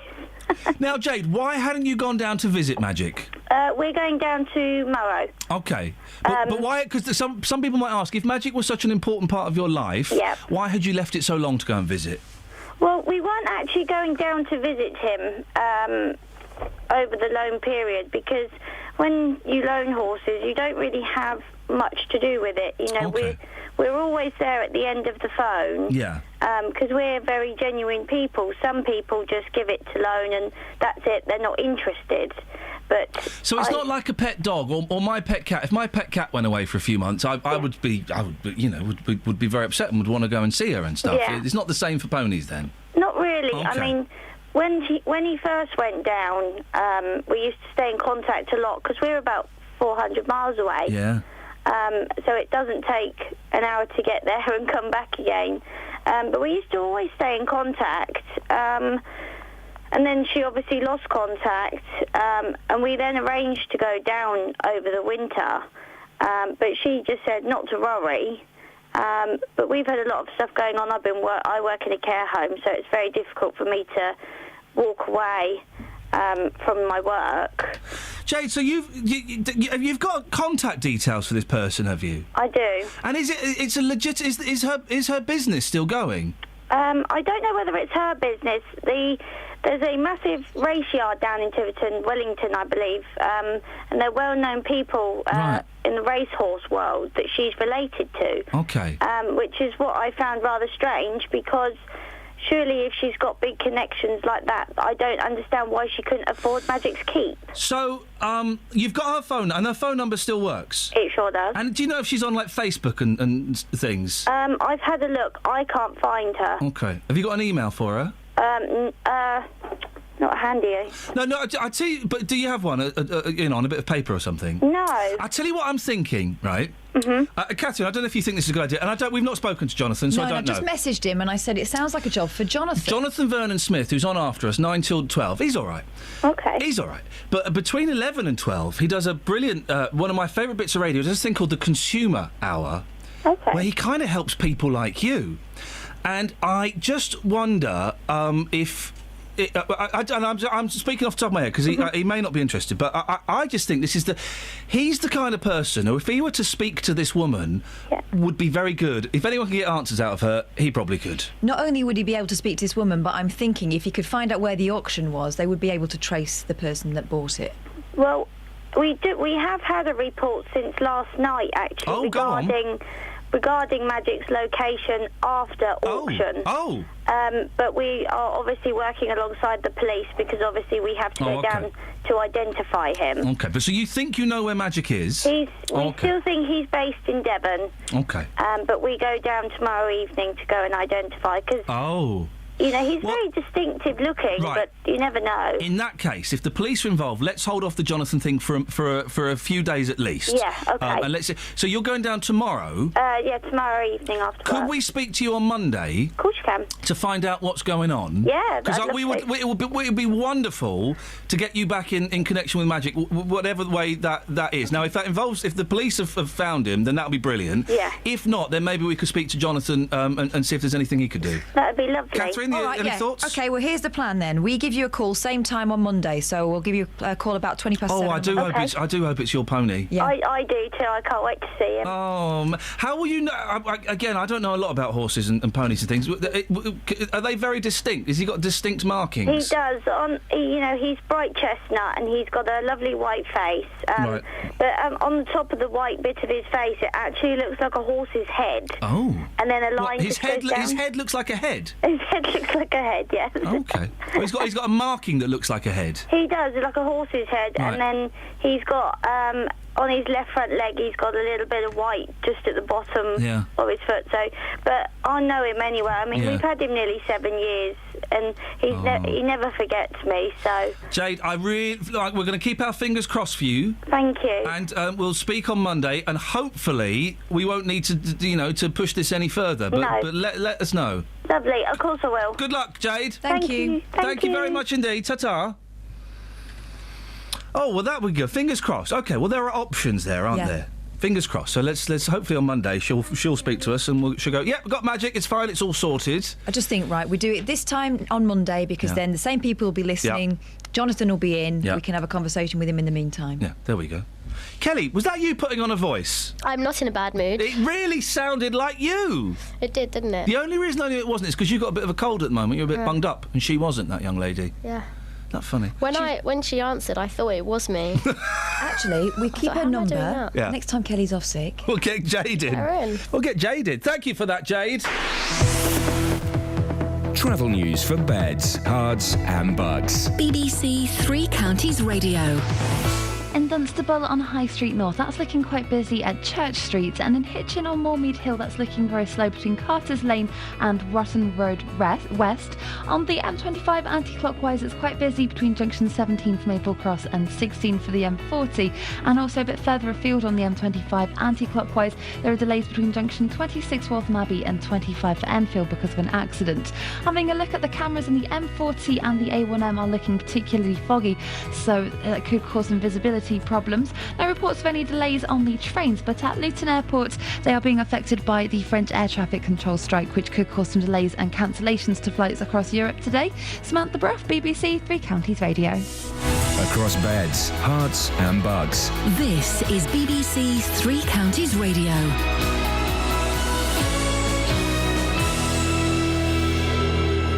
It's 7:30. I'm Simon Oxley. Bedfordshire-based Whitbread has announced plans to create thousands of new apprenticeships and work experience places at their Premier Inn and Costa Coffee chains. David Cameron has hailed Whitbread's plans for 6,000 new places. More than half of people aged over 65 have been targeted by fraudsters, according to new figures from the charity Age UK. And the Conservatives are claiming that Labour would be willing to compromise on Britain's nuclear deterrent to win the SNP's backing to secure power. Labour says the claim over Trident is totally fabricated. Three Counties Sports. BBC Three Counties Radio. Liverpool are through to the FA Cup semi-finals after a 1-0 replay win at Blackburn. They will face Aston Villa at Wembley. Here's manager Brendan Rodgers. Very, very important for us. On the back of playing so well for 3 odd months and then letting our standards drop in 2 important games, it was very important for us to reach the semi-final tonight. But you got to give immense credit to the players, coming to here, difficult game against a very good opponent. I thought overall, as I said, the players were outstanding. Watford captain Troy Deeney has been shortlisted for the Championship Player of the Month award for March. Deeney scored 5 goals in 5 games to help keep the Hornets on course for automatic promotion. Golf's US Masters starts today at Augusta with world number 1 Rory McIlroy aiming to complete a Grand Slam of major victories. More from Ian Carter. It's 263 days since McIlroy won the Open. Ever since, he's known that today he'd be embarking on his quest for golfing history. Only Tiger Woods, Jack Nicklaus, Gary Player, Ben Hogan and Gene Sarazen have won all 4 of the major titles that define golfing careers. He's also going for 3 majors in a row, something no European has managed before. For it to happen, McIlroy must take advantage of a rain-softened course and fend off challenges from a host of highly ranked and in-form rivals. Former England cricket captain Michael Vaughan has told the BBC he would be interested in the ECB's new Director of Cricket role. Paul Downton left his post as Managing Director yesterday. And in racing, the Grand National meeting starts today at Aintree. BBC Three Counties News and Sport. The next full bulletin is at 8. Call 08459 455 555. BBC Three Counties Radio.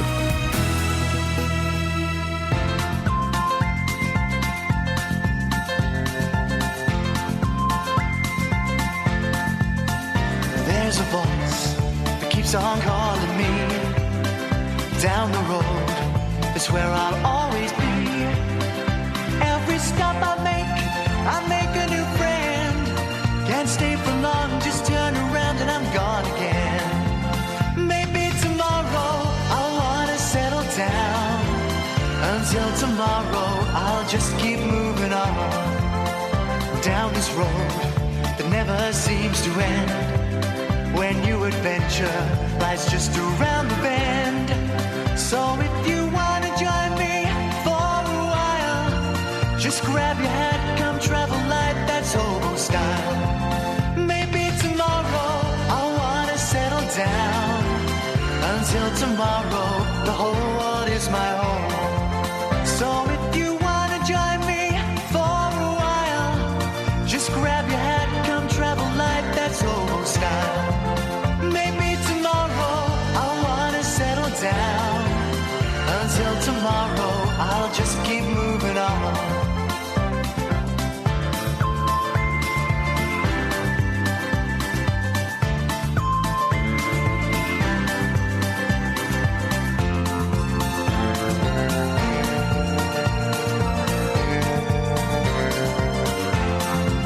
Maybe tomorrow I'll wanna settle down. Until tomorrow, I'll just keep moving on. There's a world that's waiting to unfold, a brand new tale no one has ever told. We've journeyed far, but you know it won't be long. We're almost there and we paid our fare with a hobo song. Maybe tomorrow I'll wanna settle down. Until tomorrow, I'll just keep moving on.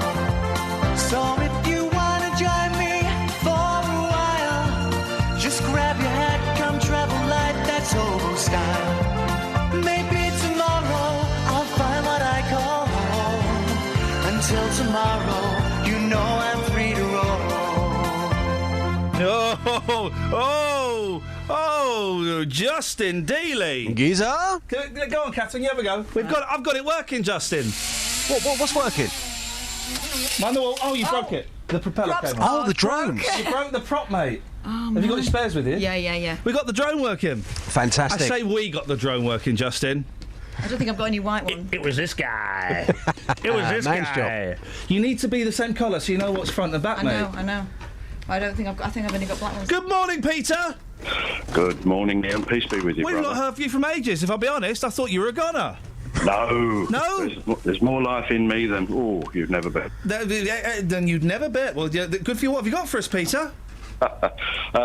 Where I was born, Yes. I was actually born in a field with cows as an audience. Sorry? I was born in a field with cows as an audience. I was born in a field with cows as an audience. How did that happen, Peter? Well, apparently my mother was being repatriated from the north of England, got as far as Belper in Derbyshire, and Derbyshire, surely? Yeah. And of course, everybody had to be evacuated from the charabanc or whatever she was in. Yes. Piled into the nearest field. A nice sunny day, you see, in August, and there I was. Out you born. popped. Out I popped. I was the second one, you see, so it was easy. Yeah. Oh, yeah. The second one just slides out, doesn't it, Kath? Well, absolutely. Yeah.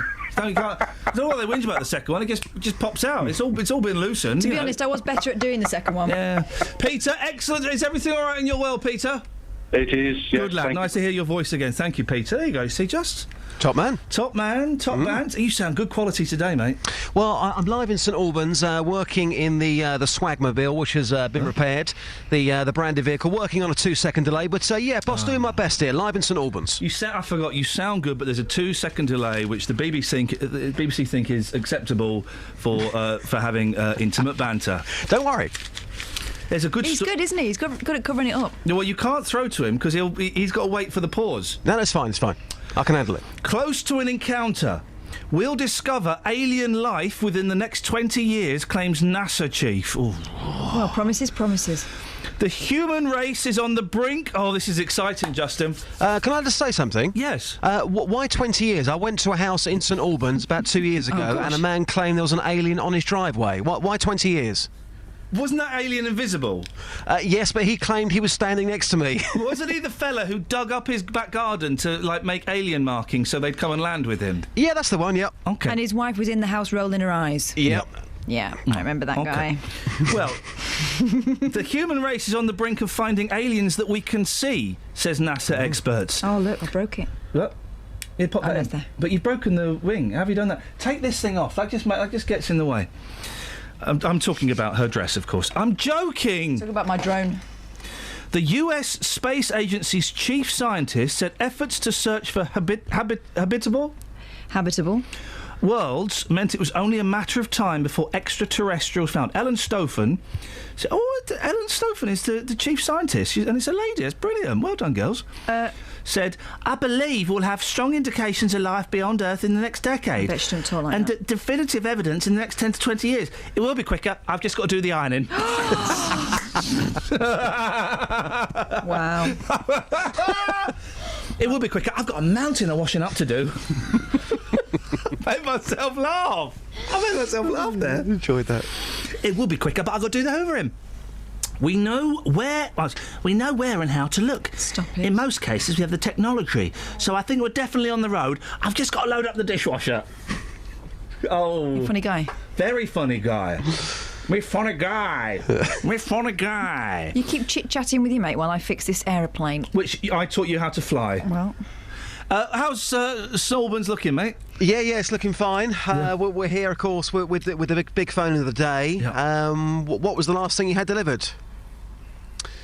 Which is, it's going well. Don't diss it, because I've had to already had to bring Kath off the ceiling. She was clinging onto the ceiling like a lunatic. No. And I had to massage the ego, stroke the id. And and you don't know what I had to do to the rest of her.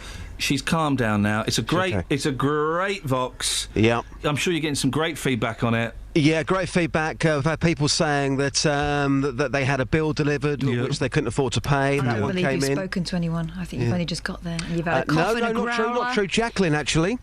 Jacqueline, who works in Marks and Spencer's, she had something delivered this morning from China. Yeah. It was a £1 delivery. That was a green nose trimmer. From China? So that's what's coming so far. They're good, the Chinese. This is a good one. Look, Richard has tweeted, phone-in idea, what have you seen that looks like a bum? Here's an airship to kick it off. And then you click on this picture. There's a story about an airship. Airships are coming back in. That's the one that's at Cardington, isn't it? Yes. Yeah, sure. It is, It looks like a bum. It does. It reminds me of Kim Kardashian. It looks like a bum. So I'll throw it out there. What have you seen that looks like a bum? 08459 455 555. Peach. Yeah? Peach is a nice one. I like that. Justin, we'll speak to you later. I'm outside Clinton's, guys, so come and see me. What was the last thing you had delivered? I'm outside Clinton's in St Albans. Thank you very much indeed. When you finish playing with your toy, do you fancy doing a little bit of work? Yeah, pass me the papers. Do you want to have a little look at the old... I've got some good news, guys. Got some good news. Go on. I've got some really, really, really good news. Tell me it. Do you know who's asking for? No. Any idea who's asking for? My old mucker. Idris Elba. Oh, my yeah. nemesis. When you say good news, it's generally... If it's Idris Elba, I take it he's had some bad news. Says Idris Elba. As he gets dropped by his record company for doing a rubbish record. Idris, what did you say? Idris Elba's musical career hasn't got off to the best start, as the actor has been dropped by his label. Because he released compilation. He released an album of songs that he'd written and recorded. Oh. Inspired by playing Nelson Mandela in that film. He was very good in that. Idris said his previous album, prompted by his portrayal of Nelson Mandela, was not commercial enough for the label. Oh. That's fair enough, he adds. Well, yeah, it wasn't commercial enough because it wasn't good enough. And he was planning to write, and he writes and he sings and he gets other people. He was planning to do an album on Luther. Yeah. Luther. Yeah, that's good. And he's been dropped by his record company. So Idris Elba says... Help! Dudley Collin. Pardon? Help! Help! Help! Help! Help! Help! Help! Help! Help. Hookah chaka, hookah, hookah, hookah chaka, hookah, hookah, hookah chaka, hookah, hookah, hookah chaka. Pardon? 1, 2, 3, 4, 5. Yeah. Do you mind if I talk? Away you go, Colin. We've not stopped you. How can we help you? You can help me, Catherine. You can always help me. Oh dear. We have to always above the waist, please. Well, he's Look very at- tiny. Yeah, I am. I can only see your ankles. Hey, right, get to the point, you mucky pup. Right.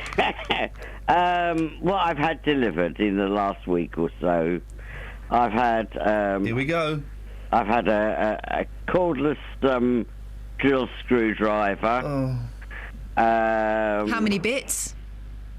About 20, I think. Oh, flashy. I've had some curry powder, medium madras. What, you couldn't obtain it in a shop?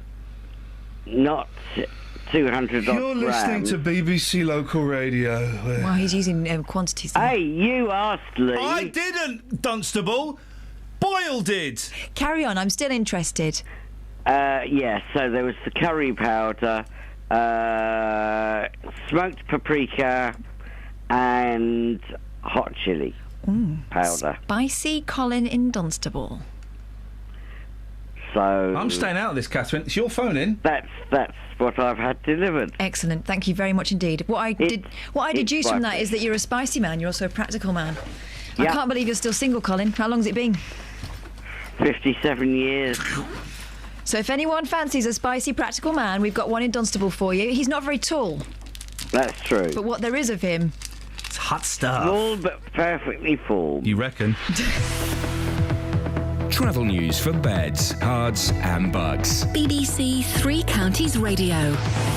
There are delays on the M25 anti-clockwise between junction 17 for Maple Cross and 16 for the M40, and on the A1M southbound that's looking very busy too through junction 7 for Stevenage. A bit further afield on the M1 northbound there are delays between junction 15A for Northampton services and 15 for the A45 because of an accident earlier, and on the A1 southbound that's starting to look very slow from the St Neots junction towards the Black Cat roundabout.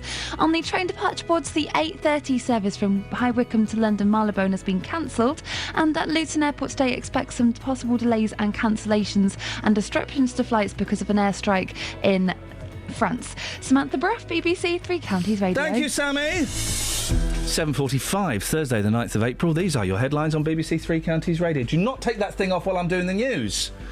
Bedfordshire-based Whitbread has announced plans to create thousands of new apprenticeships and work experience places at the Premier Inn and Costa Coffee chains. Do not fly that while I'm doing the flipping news, mate. For goodness sakes. You finished? You've got to tuck that in as well, otherwise it'll drag. More than half of people aged over 65 have been targeted by fraudsters. That's according to new figures from the charity Age UK. And the Conservatives have confirmed their... Do not fly it! I'm not going to do it till you've finished. Confirm their commitment to renew the Trident nuclear deterrent. Labour have denied they are willing to scrap it as part of a deal with the SNP. Oh, you can fly it now. Beds, hearts and bucks weather. BBC Three Counties Radio. Hello, very good morning to you. It's going to be a fine and a dry day once more. We do have some mist, some murk, some low cloud around a little bit towards parts of Hertfordshire at the moment, but that will get burnt back by the sunshine. All in all, it's looking like a pretty nice day. Bit of fair weather cloud bubbling up here and there through the afternoon. Temperatures at the moment on the chilly side. You want your coat as soon as you step outside the door, I think 3-4 degrees, but they'll gradually rise to something more like 17 or 18 Celsius by the time we get to the afternoon. Some spots could even get as far as 19, which would be 66 in Fahrenheit. Just very light winds, very pleasant indeed in the sunshine. Overnight tonight, same thing all over again. Temperatures dropping perhaps just low enough to get a few mist patches into tomorrow morning. Sort of 3 or 4 degrees really typically overnight tonight. And then for tomorrow, the temperatures are going to peak. We could get as high as 19, 20 degrees somewhere. Some spots even getting as high as 21. It's going to be a really lovely day again tomorrow. Lots of sunshine around, blue skies, but temperatures will take a bit of a dip at the weekend, say a bit of a dip. It's not going to be that dramatic. We do have some slightly cooler air pushing in from the west, so we're probably looking at more like 14s or 15s on Saturday, and again on Sunday. There will be a bit more in the way of cloud as well, particularly on Sunday, but then high pressure building again into next week. It's still looking fine and dry. That's the forecast. Hi, I'm Chris Martin from Coldplay. My favourite BBC programmes growing up were Blue Peter, Neighbours, Twice a Day sometimes, all of the nature stuff, all the David Attenborough stuff, Fawlty Towers, The Day Today, Alan Partridge. I mean, how long have you got? If you love something, let it show. Go to bbc.co.uk/love to show your love. Call 08459 455 555. BBC Three Counties Radio. We'll have to do it after the show, mate. You've broken it again. It's all right. You've broken it again. I'll fix it. These drones, they're not far to fly. They hurt when you Well, they do. they hit you, and it really hurts. They're not for children, which is why they have to be in the hands of a trained expert. There we go. That's me. It's going to connect. I'm going to do that. Go on, do a story from the paper. All right, here's a story from the papers. Hey, Barry Manilow. Did anyone else know he was gay? Who'd have thunk it? He was married to a woman a long time ago. Exactly. Mind you, so was Elton John. Barry Manilow has married his manager, Gary Keefe. Barry and Gary. Good for him. Oh. Yeah, it's broken, mate. Oh. Broken. Oh. You broke it? You know what's happened? What? We need to recalibrate it because I took the guard off. Oh, you're such a plummeter. Barry Manilow has married his manager, Gary Keefe. It emerged last night. 30 guests invited to lunch found themselves at a wedding for the pair. Oh, good for him. I like Barry Manilow. I do too. Good for him. At the Singers' Pad last year, a pal said Gary, 66, and Barry have been committed to each other for a long time. The pal added they have a great relationship. Copacabana star Barry, 71, of Palm Beach, California, just in case there was it's another Barry Manilow that you want to confuse him with, has never publicly discussed his sexuality, but in 2012 claimed to be happily single. If only more senior pop stars would be so bold. Just come out. Just come out. It doesn't matter. Who cares anymore, really? Who cares anymore? There's a gentleman here. Now, it's a good film and stuff. This is like Laura, who works on Jonathan's show. Go on. Bit nuts. Do you know what I mean? A bit nuts. Yeah. My 102... She could probably beat this. She probably could. My 102 days viewing Back to the Future. And that is her film as well. That is her film, totally. Film fanatic Matthew Harrison has seen the Back to the Future trilogy. Oh, all three of them an incredible 1,300 times. Matthew, 27, has spent the equivalent of 102 days watching the series since he became hooked aged 5. He even has tattoos of Michael J. Fox's character, Marty McFly, in the film's DeLorean time machine. His favourite in the trilogy is the second instalment, Back to the Future Part 2. Yeah. It actually says that. His favourite in the trilogy is the second instalment. What's it called? Back to the Future Part 2, which he's seen 600 times. That is the best one. Yeah. 3 is rubbish. Cowboys are rubbish. I could see what they were trying to do with 3, but I just think it was a bit too much. I thought it was fun with the second one that you had, like, video phones. Yeah. Can you remember when that was the future? Yeah. It was Back to the Future, wasn't it? Yeah, 2. Matthew, a TV and film student from South Sea Hants, says, I never get tired of watching them. I see something new in the films every time. I find any excuse to watch the films, and I also introduce them to my friends. Hey, guys, do you want to come round my house? No, we're busy. Oh, go on, I was going to put Back to the Future on, the second one. It's called Back to the Future Part 2. No, we're busy. His £3,000... Here we go, Laura. You'll want to go... Portsmouth. Put Portsmouth in the diary. His £3,000 collection of Back to the Future memorabilia is to go on display at Portsmouth City Museum. She should get her time machine, set it to before she was married and had children, and go and find this guy. Now you're being flippant. Now you're being flippant, and I think that's inappropriate. Well, these two like sound I would like a love... match. When is a museum going to ask me to display my my monkeys collection? Guys, when is a museum going to ask me to display? Obviously, I want insurance, particularly after the excitement created by the jewel thieves. Yeah. Kelly, is anyone ringing? Any museums?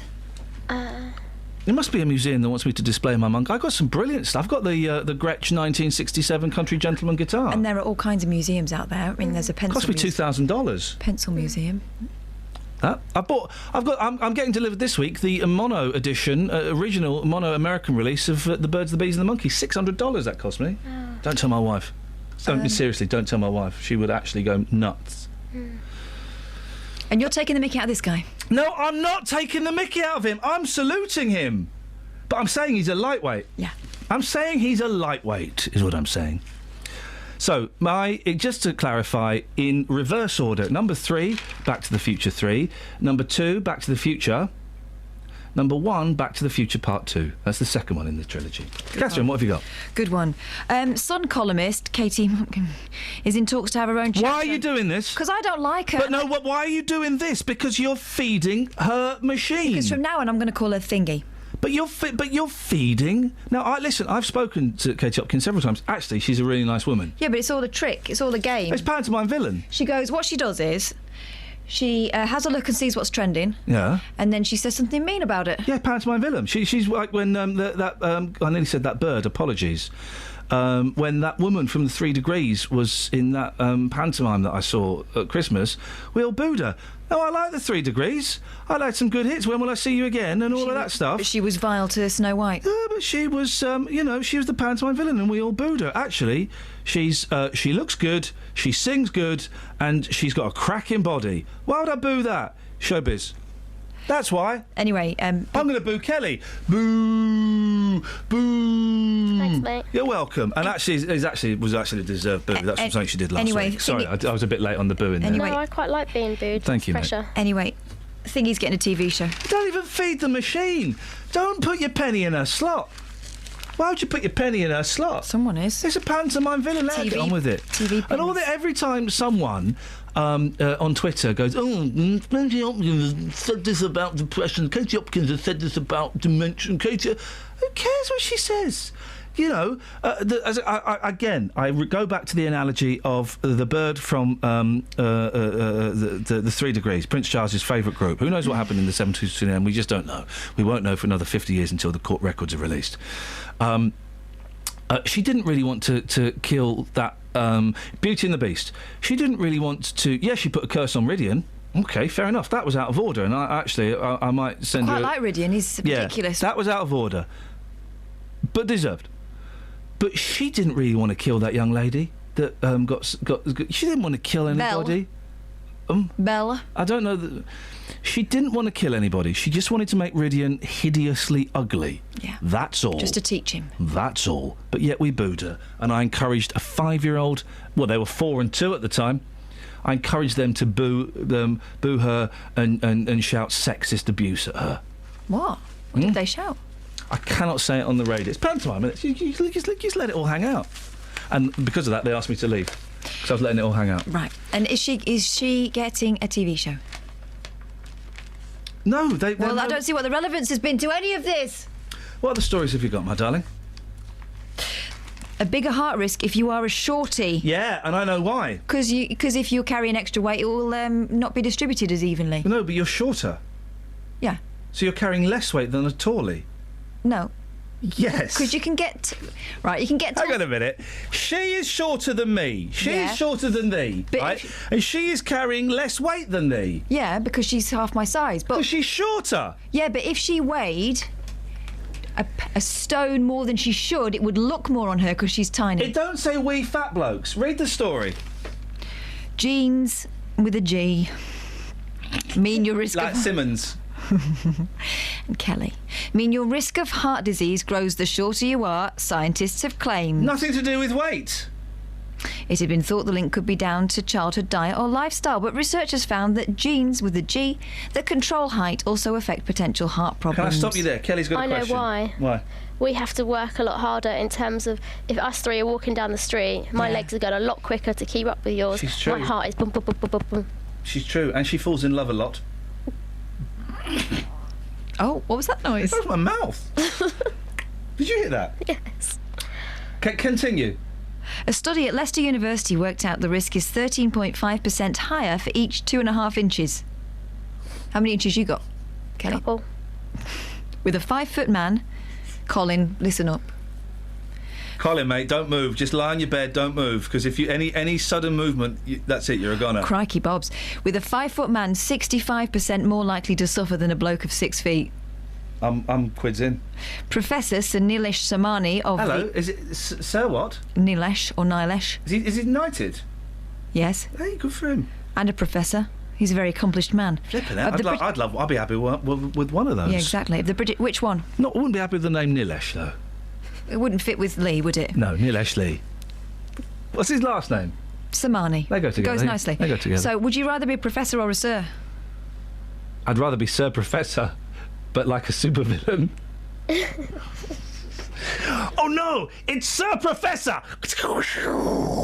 And then I'd dazzle people because I'd be dressed up like a knight. What powers would you have? I'd be doing experiments. Oh, right.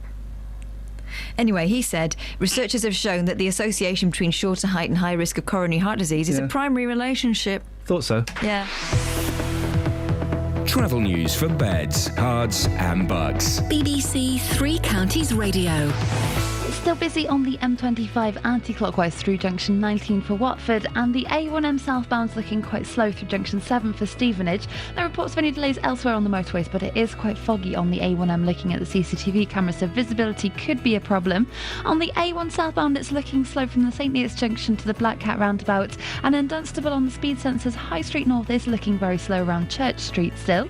On the trains, the 8:30 service from High Wycombe to Marylebone is cancelled, and the French air traffic control strike is still on, so that could cause delays and cancellations to flights to and from Luton Airport today. Samantha Bruff, BBC Three Counties Radio.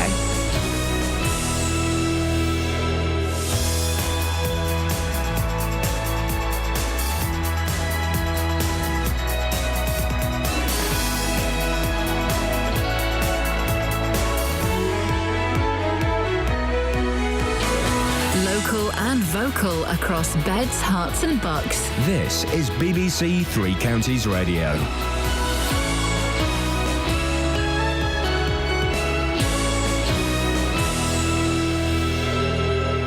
It's 8 o'clock. I'm Simon Oxley. The headlines: Bedfordshire Company creating thousands of apprenticeships, election row over Trident, and report into Buckinghamshire plane crash. BBC Three Counties Radio. Bedfordshire-based Whitbread has announced plans to create thousands of new apprenticeships and work experience places at their Premier Inn and Costa Coffee chains. David Cameron is hailing Whitbread's plans for 6,000 new places as he highlights the Conservatives' commitment to deliver 3 million new training places if they regain power. The Conservatives, meanwhile, are claiming that Labour would be willing to compromise on Britain's nuclear deterrent to win the SNP's backing to secure power. The Defence Secretary Michael Fallon has confirmed the Tories' policy to renew Trident, but says Ed Miliband would be willing to stab the United Kingdom in the back to become Prime Minister. Labour says the claim is totally fabricated, as the BBC's Ross Hawkins explains. Labour are absolutely clear, speaking to them last night and this morning. They say we're not going to negotiate that. There's not going to be any sort of compromise. In reality, if what you're really worried about is whether we would have new nuclear weapons, in any parliament, the likelihood is the Conservatives and Labour together would support it. But it would make any formal deal between the SNP and Labour very difficult. More than half of people aged over 65 have been targeted by fraudsters, according to new figures from the charity Age UK. It shows a third of older people who responded to a scam may have lost £1,000 or more. Sylvia Edwards from Luton handed over her account details to conmen, but contacted the bank before anything was stolen. I'm absolutely petrified about, how I could have been taken in, because I'm quite an intelligent woman and I don't fall for scams like this. So I just was absolutely shocked to find that I'd been taken in. Exploratory drilling has discovered that up to 100 billion barrels of oil may be beneath the south of England. It's thought to be the most significant onshore discovery in the area in more than 30 years. Accident investigators have failed to determine why a plane crashed in Buckinghamshire, killing its pilot. Shortly before the crash near Padbury, he sent a text message to a relative saying his aircraft was out of control. More from Carol Abercrombie. The accident happened on the 20th of August last year after Mohamed Navied had spent a day flying out of Elstree Aerodrome. Having tried to phone a relative and sent the text message saying he was crashing, the 60-year-old radioed a mayday before the plane entered a downward spiral into a field. Investigators have found no evidence that the plane was faulty and can't explain how it stayed airborne for 2 minutes after the pilot sent the text. Firefighters from Bedfordshire have been called to a major blaze in neighbouring Cambridgeshire, which has closed the A11. 60 firefighters have been tackling the blaze at a straw processing plant. In sport, Liverpool are through to the FA Cup semi-finals after a 1-0 replay win at Blackburn. They will face Aston Villa at Wembley. And golf's US Masters starts today at Augusta with world number 1 Rory McIlroy aiming to complete a Grand Slam of major victories. The weather, early mist should clear to leave another fine and dry day with long spells of sunshine, a maximum temperature 18 degrees Celsius, and you can get the latest news and sport online at bbc.co.uk/3 counties.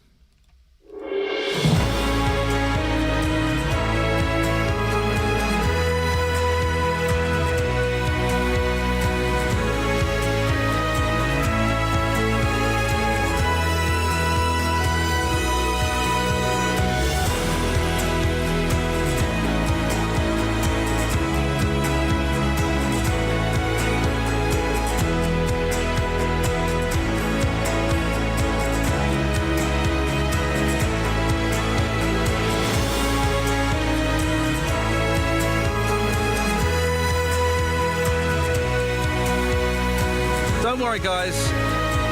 I know you're all wondering. Yes, I've just fixed the drone. That's all right, guys. Across That's beds, all right. hearts and I don't mind. This is BBC Three Counties Radio. Oh, there it is. Okay, right, fine. You owe me an A. You owe me a white A, Catherine. Right, noted. Okay, got that noted down, a white A. Have we got any texts? I don't think we've looked at any texts this morning, We have we? haven't. Lots to talk about this morning. When have you lost a day? What was the last thing you had delivered? Ever had a baby delivered in the streets? What would Ed Miliband's wife fell in love with him when she got attacked by a Doberman? He bandaged her up. Oh, can I just put the bandage on you? And she knew. When were you violently attacked by an animal and fell in love? 08459 455 555. Mine was over a service station, Butty. Yeah. Right, we've got loads of text messages here. What have you had delivered? Seems to be going as a storm. Yeah, but I bet they're boring. No, get this one. OK, Susie from Bedford. My friend Donna... Morning, Susie. My friend Donna purchased her bright cerise pink wedding dress, 100% man-made fibre, via mail order from China. She looked stunning, although a tad big fat gypsy wedding, without the aid of that Liverpudlian dressmaker, and at a fraction of the price. With permission, I could forward pictures, says Susie in Bedford, who says it's her friend, but if she's doing this, I'm guessing not for much longer. Here's another one. I had a pair of sugar skull earrings delivered for my missus, says Tasteful James of Wolverton. Sugar skull? What's a skull? Sugar skulls. Aren't they like those Mexican Day of the Dead type elaborate... skull. Skull. Skull. Skull. Skull. Under your skin, your skull. Skull. Skull. Skull. Skull. Skull. Skull. Simon says, morning, sir. Any drone footage from the show this morning? No, Catherine hasn't got a memory card yet. We'll get that tomorrow, and we'll post that online. OK. We'll do that? Yeah. Yeah, footage You're of not the even studio. joking. No, that's for real. I mean, that's serious. Serious stuff. Serious We're not stuff. just playing games here. This is an extra tool for our show. Thank you, my darling. Yeah, exactly, because we've got 2 tools already. Yeah. Now we only got a third. Mm-hmm. You and Justin. Was that the chair? No, that was my bum. Speaking of which, we have been tweeted things that look like bums. Scott's suggested...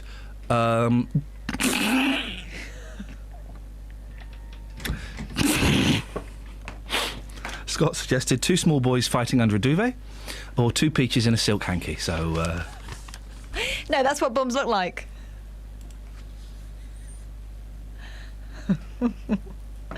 Isn't it? You got it the wrong way round, Scott. Nice try, though. Thank you, Scott. Call 08459 455 Right, onwards. 555. BBC Three Here we Counties go. Radio. Serious story now, guys. More than half of people aged over 65 believe that someone has tried to con them. That's according to new research from Age UK. They found that a third of those who fell for a scam lost £1,000 or more. Well, Sylvia Edwards lives in Luton. And Sylvia, you've been a victim of a scam, haven't you? Yes, Ian, indeed I have. What happened, Sylvia? Well, phone rang, and I was a bit put off because I was a bit of a hurry, but the phone rang, and this gentleman said he was from Barclays Bank fraud department, and £3,000 had been taken from my account. They had the people in custody, but they needed my help. Right. And then they told me to ring the police, and they gave me this number and asked for this gentleman. I can't recall his name at the moment. And I did that, and this man confirmed, yes, this was a genuine call. So then when they rang back, they said, was that okay? I said, yes, I'm satisfied. But then they told me to ring the fraud branch at Barclays Bank and gave me a number, and I did that. And lady answered, and she said, I'll put you through. And then we came back to this man, and he said, are you satisfied? And I said, yes. What I didn't realise was that they'd been holding on to the phone. This is that trick, isn't it? And I've heard so many stories of this, Sylvia, where you think that you've hung up on them, but they've kept the line open. So I wasn't speaking to the police. I wasn't speaking to Barclays Bank. I was actually speaking to the fraudsters all the time. The thing is, it's obviously, it's so elaborate that they had all these different voices and people there. Yes, women and men. Deary me. And they are really, really convincing. But the most frightening thing was yet to come, because they said, right, now we've satisfied you. You need to satisfy us with some questions. Oh. And they asked me then for my mother's maiden name and different things relating to transactions on my account, which is what Barclays Bank would have done. Yeah. Yeah. Now, that is the most frightening thing, because they then had access to my bank account, as Barclays explained to me later on during the day, that they could have rung up Barclays Bank, they would have cleared security and have got into my account and could have transferred every penny out of it. How much did they get, Sylvia? They didn't actually get anything. Oh, good. I was so lucky because... How did you swing that? Well, I was very, very lucky in as much as they didn't go down that route of ringing my bank. They was more interested in getting hold of my bank cards and PIN number. Is this the thing where they were going to send someone round to collect it? They did. Oh. They did indeed send somebody round. And they took my bank statements, they took my credit card, but what I didn't do, I didn't put my PIN number in there, you see. Genius. But that didn't alter the fact that, with bank cards, you can only draw out a certain amount. Yeah. But with that security number, they could have drawn out a lot. Yeah. They asked me to go to the bank and draw out £10,000. You must have got suspicious then, Sylvia. I did. Yeah. I did. Was that the moment? I did get a bit suspicious then, because I thought, no way could anybody walk into a bank and say, all right, I have £10,000, please. That sort of money you would have to give notice for. And so I said, no, I'm not prepared to do that. But I did agree to let them come round and take my card. I know. And then I rang my son's girlfriend, and she said, you've been scammed. I said, no. I would not accept what she was saying to me on the phone. Yeah. No. I just would not accept what she was saying to me. I did, however, she had to use another phone and phone the police, and I did. And luckily, the lady I spoke to she belonged to Barclays Bank, because she said, ring Barclays. So I haven't got their number. How can I? They've got my card, they've got everything. But she banked with Barclays, so she was able to give me the number that I needed to phone. Yeah. So I phoned immediately, and but I have to say Barclays Bank was very good. They immediately froze the account. I bet when you phoned up, they went, oh, no, not this again. No, they didn't, actually. They just said to me, they were more annoyed that had given them my security number. She said, you do realise that they could have taken transferred every penny out of your account. And I didn't actually know that. Oh, so did you ever think you'd get ripped off like this? Because you sound like a very sensible lady who's got her head screwed on. Yeah, I have. I worked in the civil service for 28 years. Well, Sylvia, let's be honest, that doesn't mean anything these days.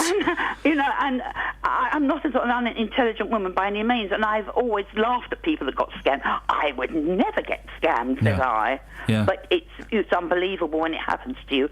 It really is. How did you feel? Violated. That I felt stupid. I felt I just all sorts of different emotions. But looking back, when everything calmed down and I look back on it, there are things that should have alerted me. The fact is, the bank ringing and asking for security questions, you only need that if you are ringing the bank. Well, do you know that though, Sylvia? Because I have had my bank genuinely call me. And they said, Mr. Lee, we want to speak to you about the transaction that's happened, but we need to confirm that you are who you are. And they've asked for my password or whatever it is. Yeah. And I have said, well, I'm not going to give you I'm not going to give you that because you called me. And they said, well, we can't help you with the problem. Yeah, but and then I've called the bank back, and it has been genuine. So sometimes they do. Yes, but then it's better to call the bank back. Yes. And then you'll know that it's genuine. Exactly. But and the bank shouldn't do that because. You know, it could be anybody, and they have access to your account at that point in time. The thing of your story that makes me feel really uncomfortable is the bloke turning up at the door. Yes. That's the bit that makes me feel, oh, dear. What they told me to do was to put the cards, I had 2 accounts, put the cards into an envelope with a bank statement and put private and confidential and hand it to the courier that would call at my house. Yeah. And it was a taxi firm. Yeah. Oh, OK, so it's just they got, Joe Blogg's cabs to come and pick it up. Yeah, that's right. Although the man did look very, very nervous, and I wonder why he looked so nervous. He didn't say a word, he didn't speak, he just took the bag, the envelope and just walked off. Maybe he thought you were a drug dealer, Sylvia. I don't know. Or an arms dealer. Oh, possibly. Yeah, possibly. How long ago was this, Sylvia? This about 18 months ago, I think. Okay. But I'm surprised it's still going on because I came on the radio and warned everybody at that time. Yeah. And it's still apparently going on. Sad, isn't it? And they're horrible people out there. They really are. Go and get a job. Go and do something productive. What I would like to say is I think partly it was my fault to a certain extent because they knew so much about my account. Yeah. I mean, I had a regular payment. How is that your fault? Well, I had a regular payment going out to another bank, and they knew about that. They was very excited, asking questions about that. At that point, I did get annoyed. I said, it's none of your business. But I think what I was doing, every now and again, I'd clear out all my bank statements, tear it all up, and put it in a carrier bag and put it in the dustbin. And I think that's how they got it. Maybe. It is important to shred everything. Yeah. Everything that's... It's such a faff, and I know that. It's such a faff, though, isn't it? Yeah, it is a bit of a faff, but better the faff than this happened to somebody else, what happened to me. Sylvia, listen, I'm glad you they didn't get anything, and, thanks very much for coming on and sharing your story, and hopefully, warning a few other people. Yeah, hopefully. Thank you, Sylvia. Oh, you're welcome. Take care, bye-bye. What a delightful lady. Isn't she terrific? Isn't she brilliant? Now, I'd rather speak to 10 Sylvias than one so-called expert. Yeah. What a brilliant lady. Thank you, Sylvia. That was I thoroughly enjoyed listening to her story. It's the other way around, isn't it? I'd rather speak to one Sylvia than 10 experts. But anyway, I was trying to give you a compliment. Oh, she was good. Well, you get people like that and you think, well, how can we get them on again? What story can we wangle to get someone like Sylvia on again? She was good. Right, 08459 455 555. Travel news for beds, cards and bugs. BBC Three Counties Radio. On the A1M southbound, it's looking slow now from junction 9 for Letchworth towards junction 7 for Stevenage. And the M25 anti-clockwise is very busy between junction 17 for Maple Cross and 16 for the M40. Looking at the roads around the M25, the North Orbital Road is looking very slow around the M25 junction 21A roundabout. In Watford on Rickmansworth Road, that's slow westbound after the Town Hall roundabout. And in Dunstable on High Street North, that's very busy around Church Street. Looking at the train departure boards, and the 8:32 service from Stevenage to London King's Cross has been cancelled. Samantha Bruff, BBC Three Counties Radio. Thank you very much. Right, 8:16. It is Thursday, the 9th of April. Kelly's walking out with a really big book. It's a big book. Big. What could she have in there? Spells, probably. It looks like a spell book. These are your headlines on BBC Three Counties Radio. Bedfordshire-based Whitbread has announced plans to create thousands of new apprenticeships and work experience places at their Premier Inn and Costa Coffee chains. More than half of people aged over 65 have been targeted by fraudsters. That's according to new figures from the charity Age UK. And the Conservatives have confirmed their commitment to renew the Trident nuclear deterrent. Labour have denied that they are willing to scrap it as part of a deal with the SNP. BBC Three Counties Radio.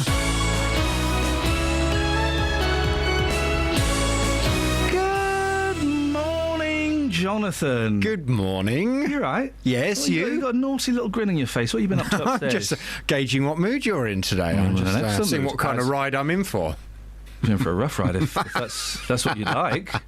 No, I'm gonna do a gentle ride today. Are you? Yeah, I'm gonna ride you gently. You look a little bit sleepy actually today, don't you? Very sleepy. Are you very sleepy? Why are you very sleepy? Not sleeping very well. I'm not. I'm sleeping I had a sleep in the day yesterday for 2 hours. It was the deepest sleep I've ever had in my life. I woke up and I felt like I was coming back from the dead. Really? And then last night I just couldn't sleep. Night time, I'm sleeping terribly. Oh dear. Any tips to help me get off? No. Oh. I mean, you drink heavily, don't you? I do. I employ the method of at least half a bottle of wine every night. Oh dear. Oh, really? Do you really? Followed by a very, every night at least. Followed by a very luxurious mattress. Oh. And a little bit of TV just before bed. They say you shouldn't do that, but for me it helps. I listen to LBC and that sends me to sleep too. That tends to send me to sleep. Hey, have you seen this? Listen, you should treat your team more often.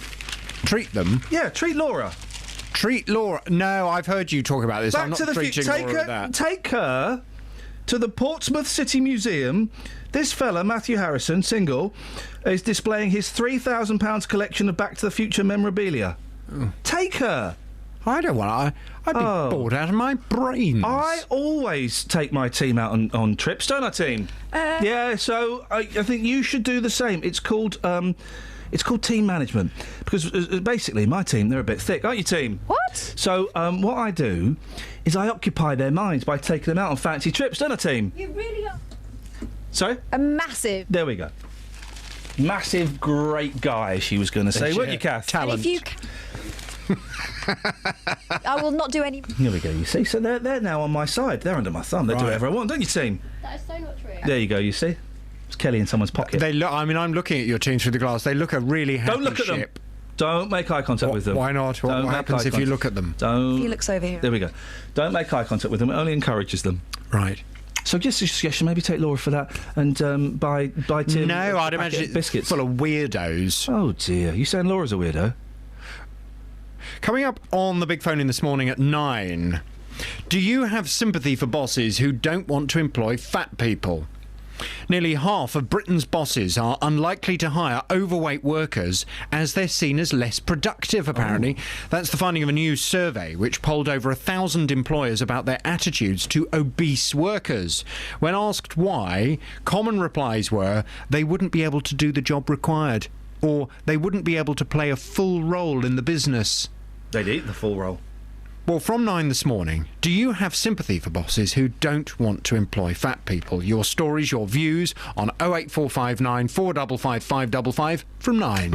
Every weekday morning. Coming up at 9 on the big phone in this morning, is it a good idea to make jobless teenagers work for their benefits? How would you like this country to stand up to President Putin? Are you surprised to see British people being blatantly racist? The JVS Show. I think we've got to get over this issue about racism doesn't exist. It has existed. It will probably carry on existing. What I wanted to say is they've got this completely the wrong way round. You know, that is also true. That is also true. You will always get some, but they are such a minority. I think the man's a buffoon. Get him up, get him out of bed, give him a sense of purpose. The JVS Show. Do you think we have got to, as a country, start taking this issue more seriously? Every weekday morning on BBC Three Counties Radio.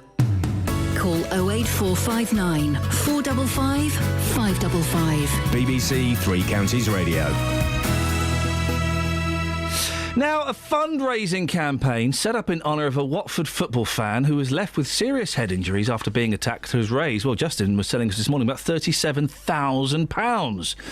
Nick Crewis is from Hemel and was punched and kicked in the head following the away match against Wolverhampton last month. He's now in a high dependency ward where he's able to walk with some assistance but is still very ill. Well, the fundraising was set up by a young gentleman called Ollie Floyd, who's 16 years old.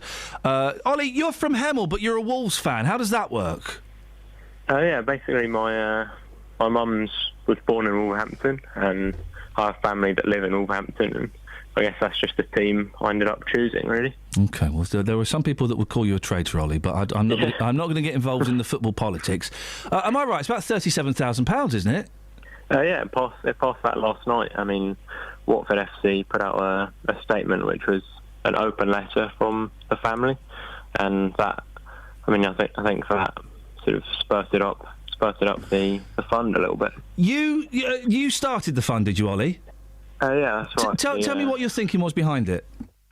Basically, I went to the game after which it happened, the incident, and I felt that I needed to do something because, I mean, I had quite strong connections with both Watford and Wolves, and of course Hemel Hempstead, where Nick is from, and I just felt that something needed to be done to show that the football community could come together and support his family, really, and it has done.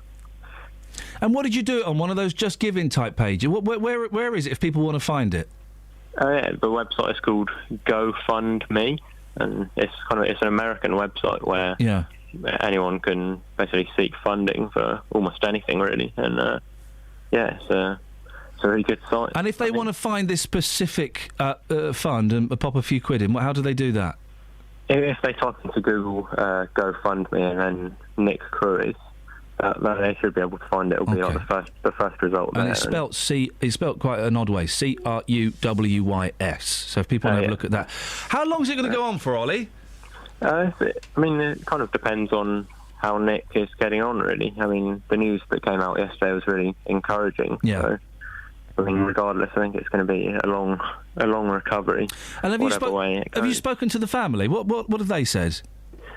Yeah, I spoke to the family more so a couple of weeks ago when we both got invited to the Watford Reading game, and yeah, I mean we got to discuss it at length then, and also since via messaging on the internet and that kind of thing. Yeah.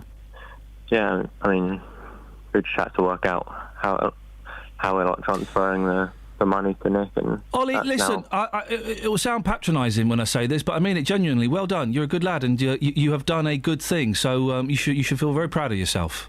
Thank you very much. Thank you, Ollie. Cheers, mate. Ta-ta. There we go. What's going on with the show? We're just getting nice, good people on.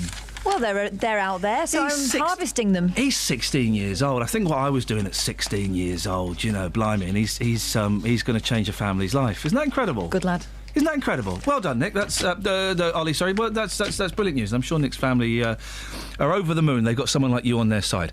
Douglas is in Barton. Good morning, Douglas. Morning. What have you got for us, sir? Right. Well, basically, it's a fraud. What, this show? There's a postcard put through your door. Yeah. Which is from a company called LSL. Okay, and what they do is they ask you to ring up. You've got to ring up, and they've got some jewellery for you, parcel, £50, and you've got to pay £10 to have it released, and then they've got all your details on your MasterCard. So I looked at it and I thought, well, it is a fraud. So I got on to Action Fraud, and if you look up LSL on your computer, evidently, it comes up that it is a fraud. But they said they'd let you know, but obviously nobody has. Who said they'd let who know?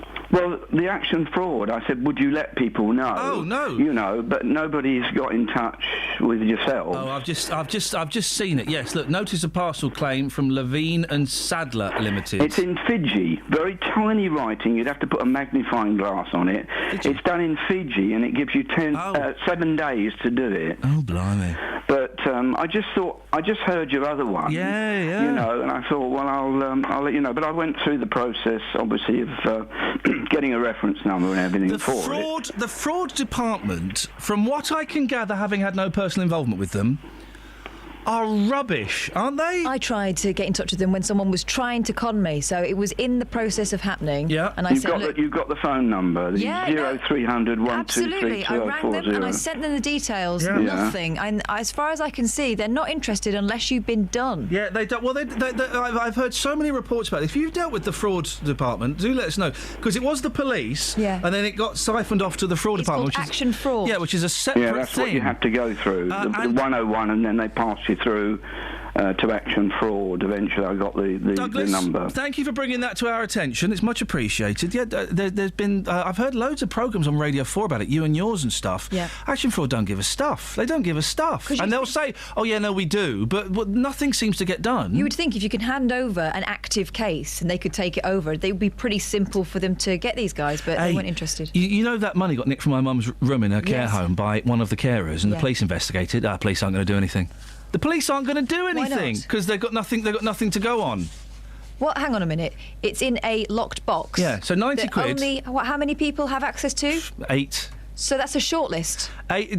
Get this. My mum in a care home. This has really peed me off recently, and I'm doing my best not to get particularly angry with them, although it's hard.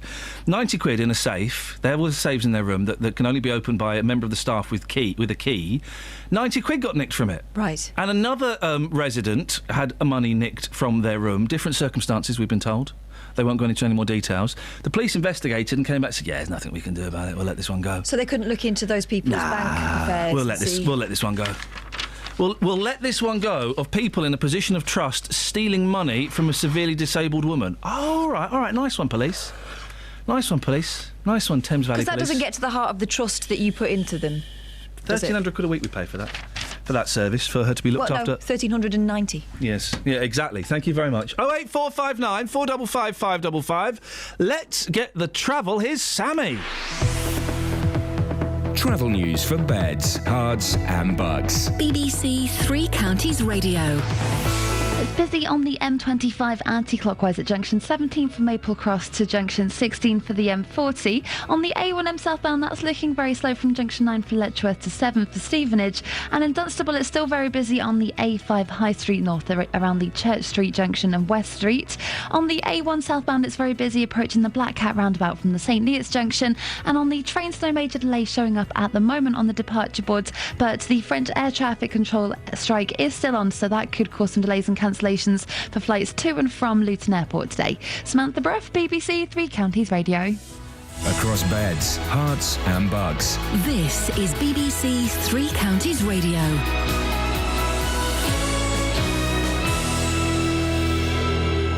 It's 8:30. I'm Simon Oxley. Bedfordshire-based Whitbread has announced plans to create thousands of new apprenticeships and work experience places at their Premier Inn and Costa Coffee chains.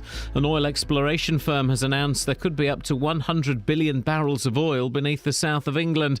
And the Conservatives have confirmed their commitment to renew the Trident nuclear deterrent. Labour have denied they're willing to scrap it as part of a deal with the SNP.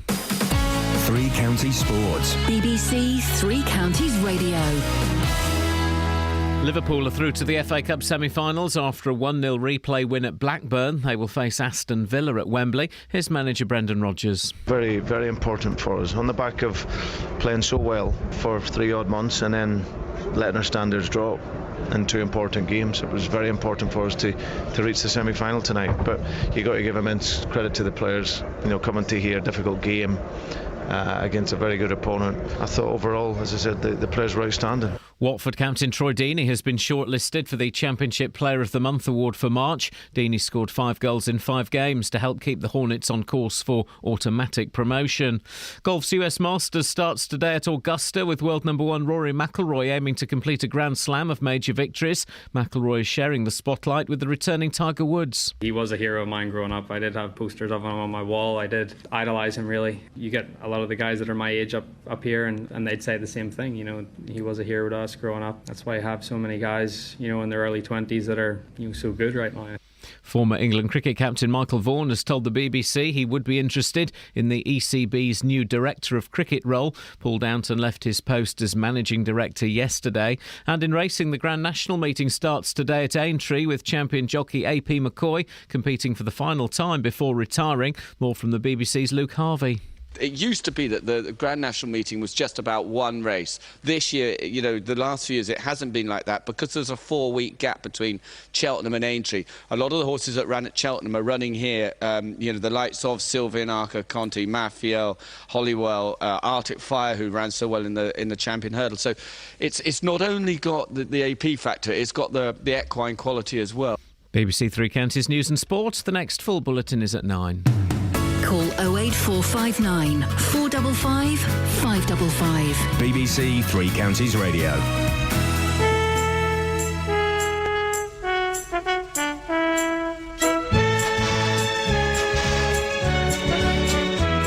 There once was a wealthy man who had a wonderful idea to bring children from all places with all kinds of faces together into a sailing ship. There were 40 boys and girls. They would sail their ship around the globe, so they called it the United World. The ship was just 3 weeks from shore when a hurricane bore it down. The waves were big as mountains. They found they would surely drown. They jumped into the lifeboats, rowed away from the wreck. They didn't count them, they hadn't time. 5 children were left behind. The children fought the storm all night, then finally fell asleep. They didn't realize the ship had been blown across a reef into the Lost Islands.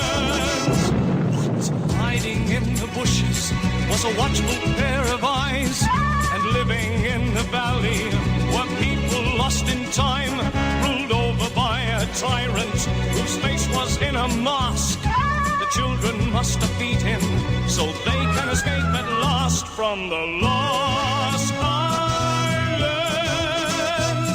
The Lost Islands. 08459 455 555. Get some texts ready, Catherine. Let's go to Matt in Dunstable first. Good morning, Matt. Good morning, Ian. How are you? I'm all right, fella. What you got for us? I was just going to say you really need to make a complaint to your local force and to the IPCC if they're not willing to do anything, because the police won't do anything unless you absolutely badger them. I mean, I had a case with a friend of mine who owns a business and who had business diverted to another account that was set up in his name by somebody else, and that person has been tax evading to the tune of about £500,000. Oh, blimey. And the police weren't willing to do very much at all, and gave him sort of, you know, lip service. And then as soon as he made a complaint to the IPCC and they got involved, it became a different story. I'm very disappointed. It will be, before I slag them off, it will be Thames Valley Police. It's in Bucks, in Buckinghamshire. Is that Thames Valley? Who is that? That's Thames Valley. I am... hello. Oh, look. It's Paul Scoins. I am very disappointed in Thames Valley Police, because it's poor showing. Poor showing. I mean, they have a duty to investigate every complaint that is put to them. Whether they do that or not is up to them, but they have a duty to do that. So you need to make a complaint to them, and then if you're not happy with their response, go to the IPCC. I mean, it sounds to me like if there are 8 people, they could limit it down pretty easily. You would think so. Matt, listen, I appreciate your input. Thank you very much indeed, and it's something I'm going to look into. Scoin, sit down. It's so great to see you. Hey. You must be literally just busy all the time with the election coming on. Yeah. Whoa. Whoa. You've got a drone. No. No, calm down! Oh, you're actually dusting. I'm going to land it on your head. Go on. Hang on. Whoa. This must be what it feels like to live in a country overseas. What? The American. There we go. Landed it on his head. Safely. Let me just take that off your head there. Ow. And put that there. How you doing, fella? I'm all right. I bought you a book. I meant to... You said something a couple of weeks ago about... Now, when you say you bought me a book, you've brought me a book. No, I bought you a book. This is your book. Like that video game you brought me? Well, that was a bring. Hey, by the way, you've still got my DVD of Tangled. Me? First of all, you can have that, and secondly, thank you. Have you got my copy of Django Unchained? No, I haven't. Have you got my copy of... You lent that... Tinker Tailor Soldier Spy? No. Have you got a brother? Hey, you've still got The Returned. Right. chill. Have you got a brother? Yes. You lent Django Unchained to him? I didn't. You did? I've checked. You told me. I didn't. I wouldn't want to borrow that film. It looks boring. It's not. I could get it on Amazon Prime. Yeah, but then I'm pretty sure I gave it to you. Or at least lent it. You didn't! Okay. He's definitely got Tangled. Right, I've got Tangled. That was a give. No. You have not lent me any DVDs. Yes, you gave me that video game. It turns out later on that actually what you meant to say was a lend. And all right, yeah. Well, you're never going to see that again. I've sold it. Just calm down. That was like £40. Well, you're very generous. Thank you. It's gone to a good cause. I got a £5 for it. I've got your old people singing rock songs. What? Oh, hang on. This is £1. Why not? Oh, hang on a minute. That was in posted. pencil, inside, it's £1. That was posted. Oh, mate, thanks a lot for nothing. We haven't read it yet. It's good. It's about how we try to speed everything up in our lives, and sometimes. Come on, we haven't got much time. Quick, get to the point. Get to the point. That was it. Get to the point. We haven't got much time. Do you see what I'm doing there? Oh, see. I'm phoning you. Well, I think it was because you were talking about pressing a button over and over again. Thank you. I appreciate that. That's friendship. That's real friendship. Who's winning in the election? Who do you want to win in the election? Let's get personal here. Who do you want to win? Who's your favourite? The good guys. Are they running? Oh, political satire. Satire. Let me just... Hang on a minute. I can do that again, but make it a little bit more exciting. Hang on. This is good. Hang on. Who do you want to win? The good guys? Are they running? I think it's so close to my home. No, that is not the one. Okay. Who do you want to win? The good guys. Are they running? Oh.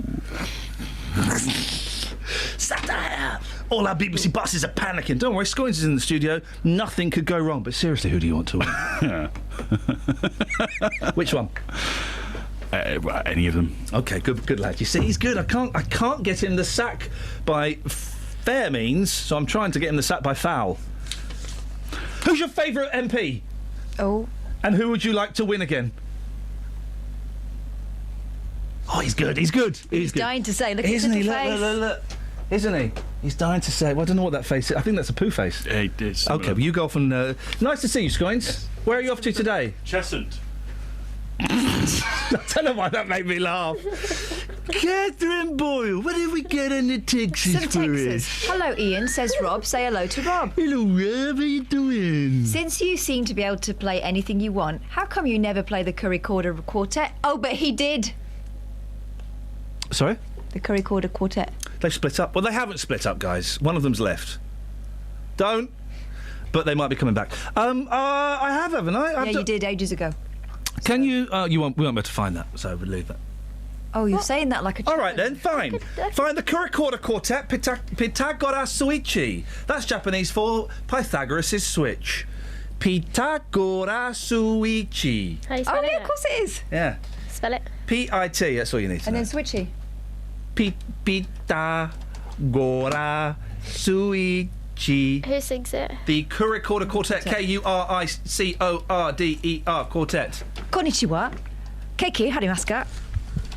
I've not got any cake. Oh, damn it. Watashi wa vegetarian desu. Sakana to nikko tabimasen. I don't need to say that anymore. You're not vegetarian anymore. Good morning, Justin. Hey, good morning, boss. How are you? Have you got it, Kelly? I'm really bored of looking. Oh, unbelievable! I mean... Could you believe this, Justin? Or is it unbelievable? Unbelievable. You're unbelievable. I can see why people hate this show. So can I. I really can. Can I stop you there? Please. Say hello to Tracy. Good morning, Tracy. Tracy is a very attractive lady in, I would say, mid-40s. What's looks got to do with it, mate? I don't see looks or colour. Well, let me finish. She works at the local sunbed shop, and she came out to see me specifically today to say how much she enjoys your programme. Yeah, because you what keeps her... You feed her children, basically. No, nothing to do with me. What's the sunbed shop called? Is it called Beauty and the Beach? Because that's your fave. Is it called No. Tamfastic? I don't know what it's called. Okay.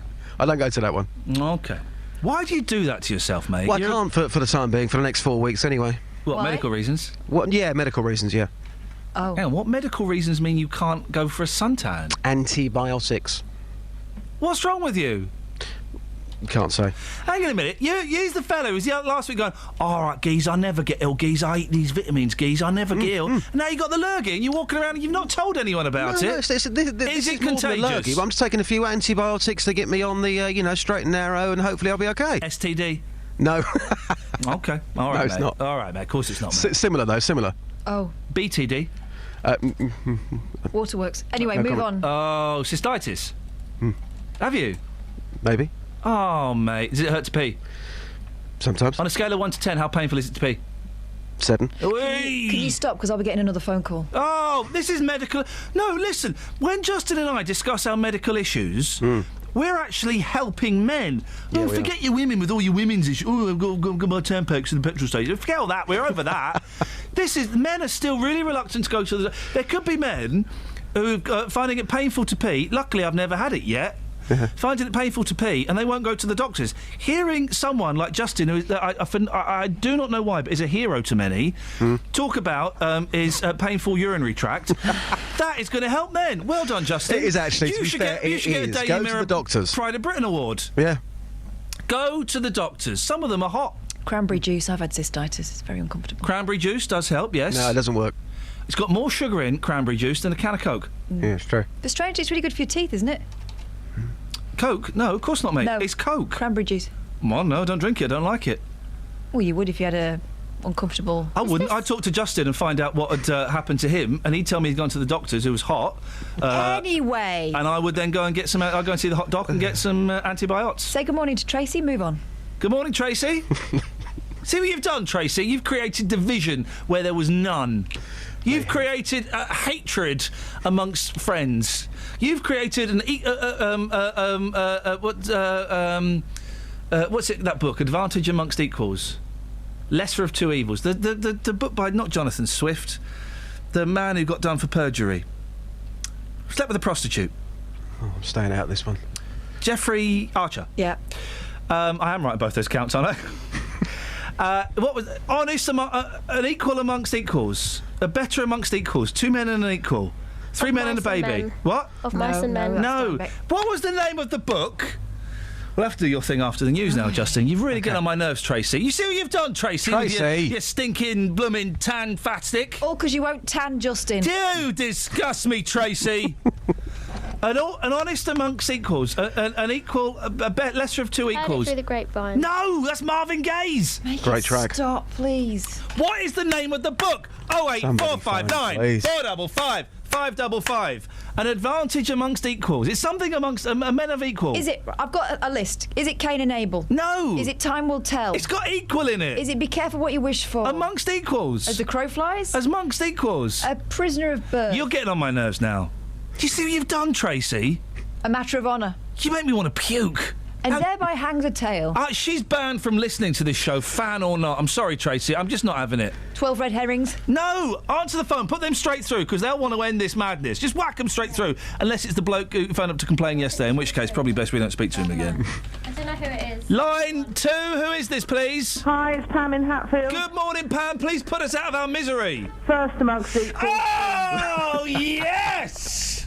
Pam, have you read it? No. Oh, Pam, thank you very much indeed. So, I don't get what you mean by that. I don't remember what the point was. Travel news for beds, cards and bugs. BBC Three Counties Radio. It's still very busy on the A1M southbound through junction 9 for Letchworth to 7 for Stevenage. On the M25 anti-clockwise, it's busy between junction 17 for Maple Cross and 16 for the M40. And also on the A405 North Orbital Road, it's looking very slow at the M25 junction 21A roundabout. It's also really busy in Watford. On Chalk Hill, it's looking slow at the Bushy Arches. And also there's the roadworks with Watford Heath being closed in both directions between Oxley Lane and Oxley Avenue, which is causing some delays in and around Watford. On the train departure boards, there are no major delays at the moment. Samantha Bruff, BBC Three Counties Radio.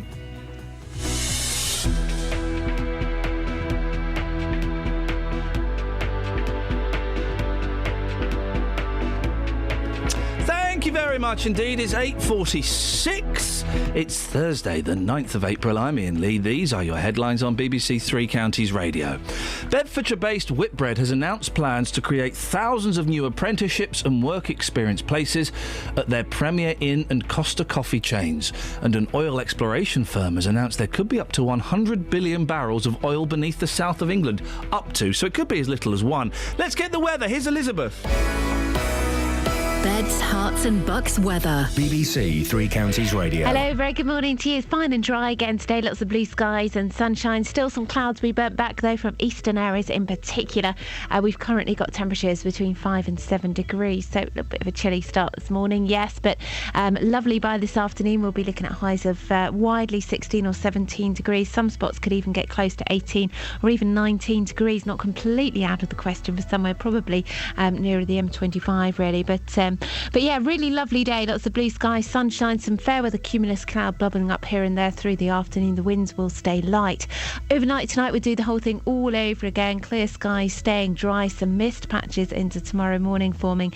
Overnight lows of 5 or 6 degrees typically in many of the towns, lower than that in the rural spots. Tomorrow another dry day with lots of sunshine around. The temperatures will probably peak tomorrow. We may well see highs of 19 or even 20 degrees somewhere across the three counties.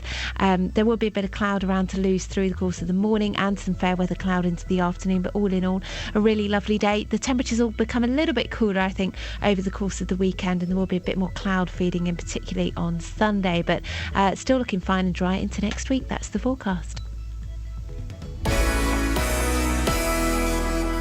As the general election gets closer, we want to know what you really think. Sometimes it gets a bit boring, I think. But we kind of feel like nothing changes. Parliament really needs a good shake-up. We're holding a number of debates across Beds, Herts and Bucks, focusing on the biggest issues. The national health, I think that's a big concern at the moment. Immigration, probably. I think education, more than anything. If you'd like to take part and have your say, you can register your interest right now. Email 3cr@bbc.co.uk or call 08459 455 555. I always do the vote because I think it's my right to vote. Election 2015 on BBC Three Counties Radio.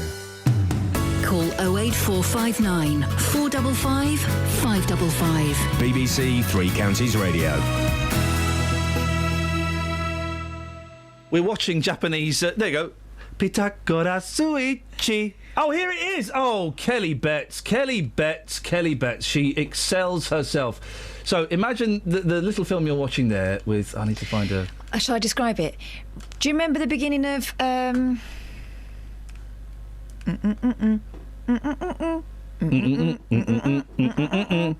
need to explain something. The Great Egg Race. Yes. I obviously don't know the song. Yeah. Or the band. Yeah. So I have just got the first thing with that name. Perfect. It's 31 seconds, yeah? 31 seconds. And it's them live. Then it's this.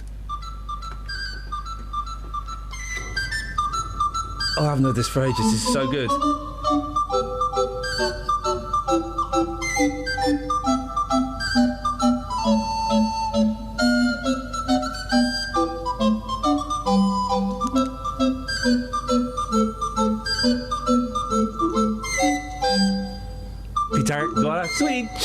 And that's the music that plays while that's going on.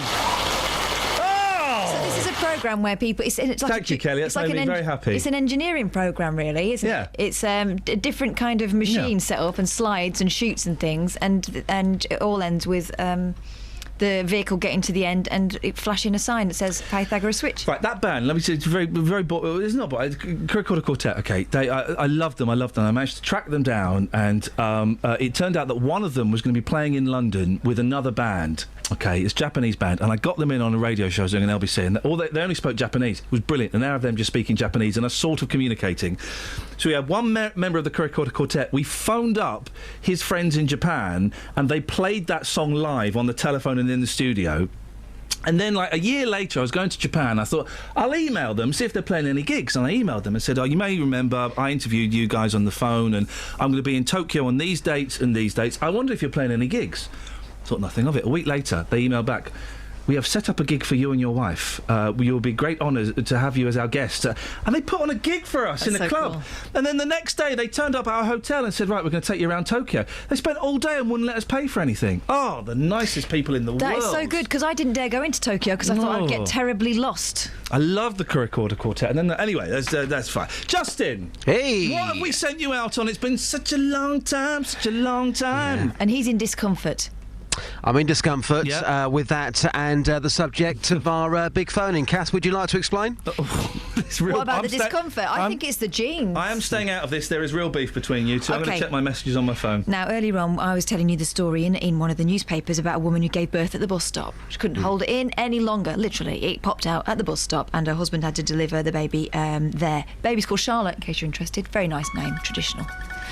So I thought, rather than doing where have you given birth, which is what everyone else would do, I'd say, what was the last thing you had delivered? Yeah. Justin took exception to that one. You sent me off to St Albans. Yes. Which is where I am right now. Now, before I play this, can I just say that I cannot polish a doodah? Okay. Yes, you can.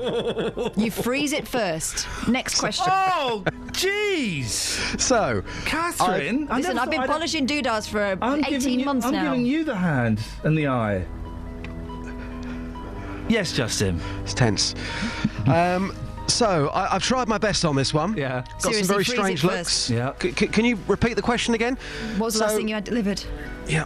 I've been on the streets of St Albans asking the question, which is unique and different. Here's what happened. Good morning, sir. What's your name? Thomas Boyle. Thomas, great hat. Nice scarf as well. Good swag. What was the last thing that you had delivered? A bill. A water bill. Exciting stuff. OK, mate. Thanks very much. Jacqueline, you had your delivery on Saturday. What was delivered? Some supplements. Some supplements? What, legal ones? Yes. Yeah? What were they? Glucosamine and rosehip extract. What does that mean? It's just a supplement. And what do you take that for? Painkiller, osteoarthritis. Oh, OK. So it arrived on Saturday and you're feeling better? Yes. Again, so it's a great story. Thank you very much. Thank you. Michael, how are you? I'm well, thanks. Very well indeed. Lovely. Michael, when was the last time you had something delivered? Ages ago, I think. Nothing apart from post. Good contribution. Thanks very much. Thank you. Bye. Morning, boss. What's your name? Jack. Jack. What was the last thing that was delivered to your house? An exhaust from a moped. Yeah. Was it big? Was it chunky? It's quite chunky. Yeah. And when it arrived, did it make you feel? Did it make you feel great as a human being? I was in a good mood. Yeah. Yeah. You in a good mood today? Sort of. Sort of. Yeah. I'm half asleep still. All right, mate. Okay, that's a great story. Really, really good. Thank you very much. Covey, when was the last time you had something delivered? Yesterday, I had a single bed delivered to me around 10 o'clock in the morning. 10 o'clock, yeah. Good information. Why a single bed? Because I thought that's the best bed for me, rather than the double. Because I don't need a double. So you haven't got a lady in your life? No. I mean, you're not thinking long term though? You can't have a single bed forever, can you? Probably in the future. Yeah. Not right now. I think you've made the wrong decision, mate. I don't think I have, No? because Okay. right now I prefer a single bed. Okay. We're getting quite deep here. I'll leave you to it. Thanks for your time. Thank you. Wow, that was... See, I think that you missed a trick there. Catherine just said to me, Justin, I think two in a single bed is romantic. I hate it. This is why I hated being this is why I didn't want to have girlfriends when I was a student. Exactly. That was my choice. That's what that was what it reminds me of. My choice not to have girlfriends when I was a student, because I didn't want to be single bed. No, I want to have a sleep. Your stolen moments. No, you're not asleep. I want to have a sleep. It's just a supplement. Sorry? Oh, that helped as well with people with osteoarthritis. Rose hip and what? Catherine, it was a dull Vox. I don't think he put his weight behind it. You've wasted his Dealey's talent. Could you stop? Listen, I put my weight behind that. When I joined the BBC, it was always my dream to go on the streets of St Albans asking, what did you last have delivered? Tell you what I last had delivered. Go on. This? The drone. You're going to break that. I just flew it straight at her head, Justin, to teach her a lesson. I won't do it again, I promise. No, you won't. I'm having the controller. Let me have the control. Seriously, let me have a go at the control. Mate, I've taught you how to The be a woman. circle of trust has been broken. I've taught her how to be a woman. No, you haven't. I can. No, you're all right. Oh, just bash me in. Animal. I think Justin, I've got the hang of this. What's on the show on Saturday, please? On the show on Saturday, we have the UK and American charts from this weekend in 1968, plus requests from the streets of Kensworth, including one man who's asked for a song. His memories behind the song, I Was Having It.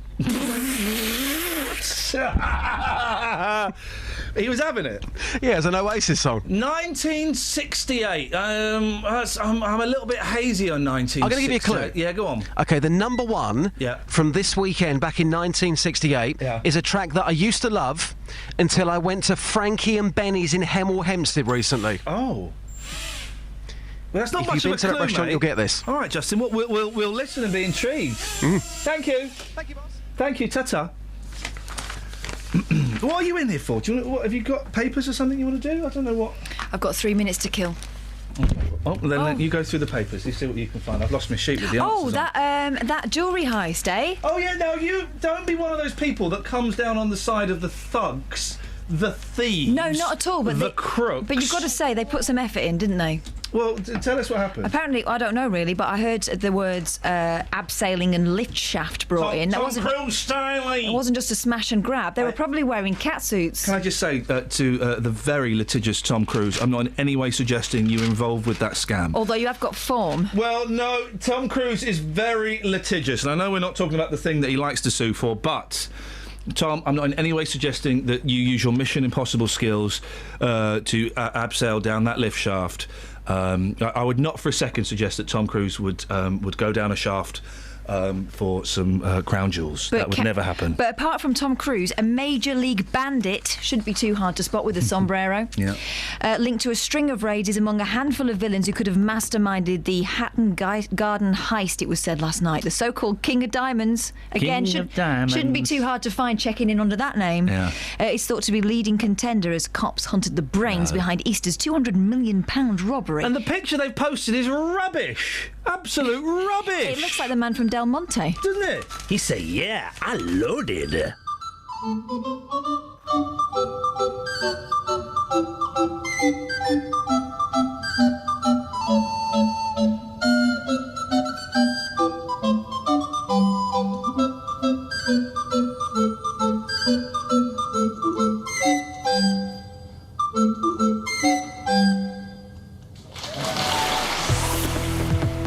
Travel news for beds, cards and bugs. BBC Three Counties Radio.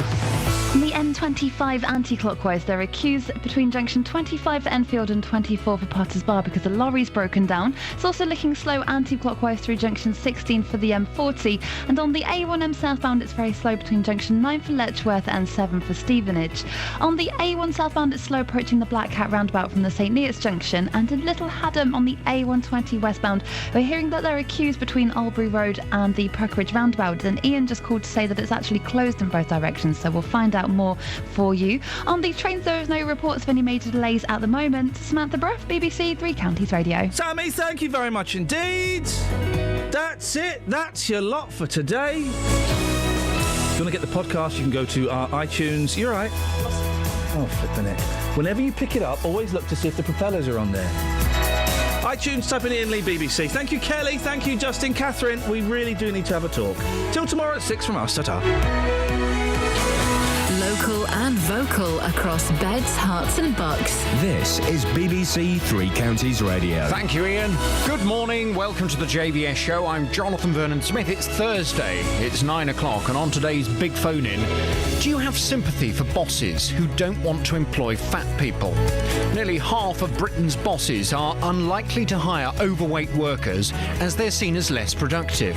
That's the findings of a new survey which polled over 1,000 employers about their attitudes to obese workers. When asked why, common replies were they wouldn't be able to do the job required, or they wouldn't be able to play a full role in the business. Well, I want to hear your reaction to this morning. Do you have sympathy for bosses who don't want to employ fat people? Pick up the phone, come on and have your say on 08459 455 555. This is the JVS Show on BBC Three Counties Radio. Your call in just a second, but first let's get the latest BBC News at 9 o'clock. Here's Simon Oxley. The headlines: Bedfordshire company creating thousands of apprenticeships, major oil find under the south of England, and fundraiser welcomes backing for attacked Watford fan. BBC Three Counties Radio. Bedfordshire-based Whitbread has announced plans to create thousands of new apprenticeships and work experience places at their Premier Inn and Costa coffee chains. David Cameron has hailed Whitbread's plans for 6,000 new places. Meanwhile, the Conservatives have confirmed their commitment to renew the Trident nuclear deterrent. Labour have denied they're willing to scrap it as part of a deal with the SNP, but Defence Secretary Michael Fallon is sticking by his claim. Defence is, of course, the prime duty of any government, and our announcement today makes it absolutely clear where we stand. If you vote Labour, there is still a doubt as to what a future Labour government, propped up by the SNP, would be able to guarantee. An oil exploration firm has announced that there could be up to 100 billion barrels of oil beneath the south of England, beneath the Weald Basin in Surrey and Sussex. Only some of it can be extracted, but the BBC's John Moylan says it's still the most significant onshore discovery in the area for more than 30 years. Because we're talking about oil that's held in tight rocks like shale, you will only ever get a fraction of it out, something like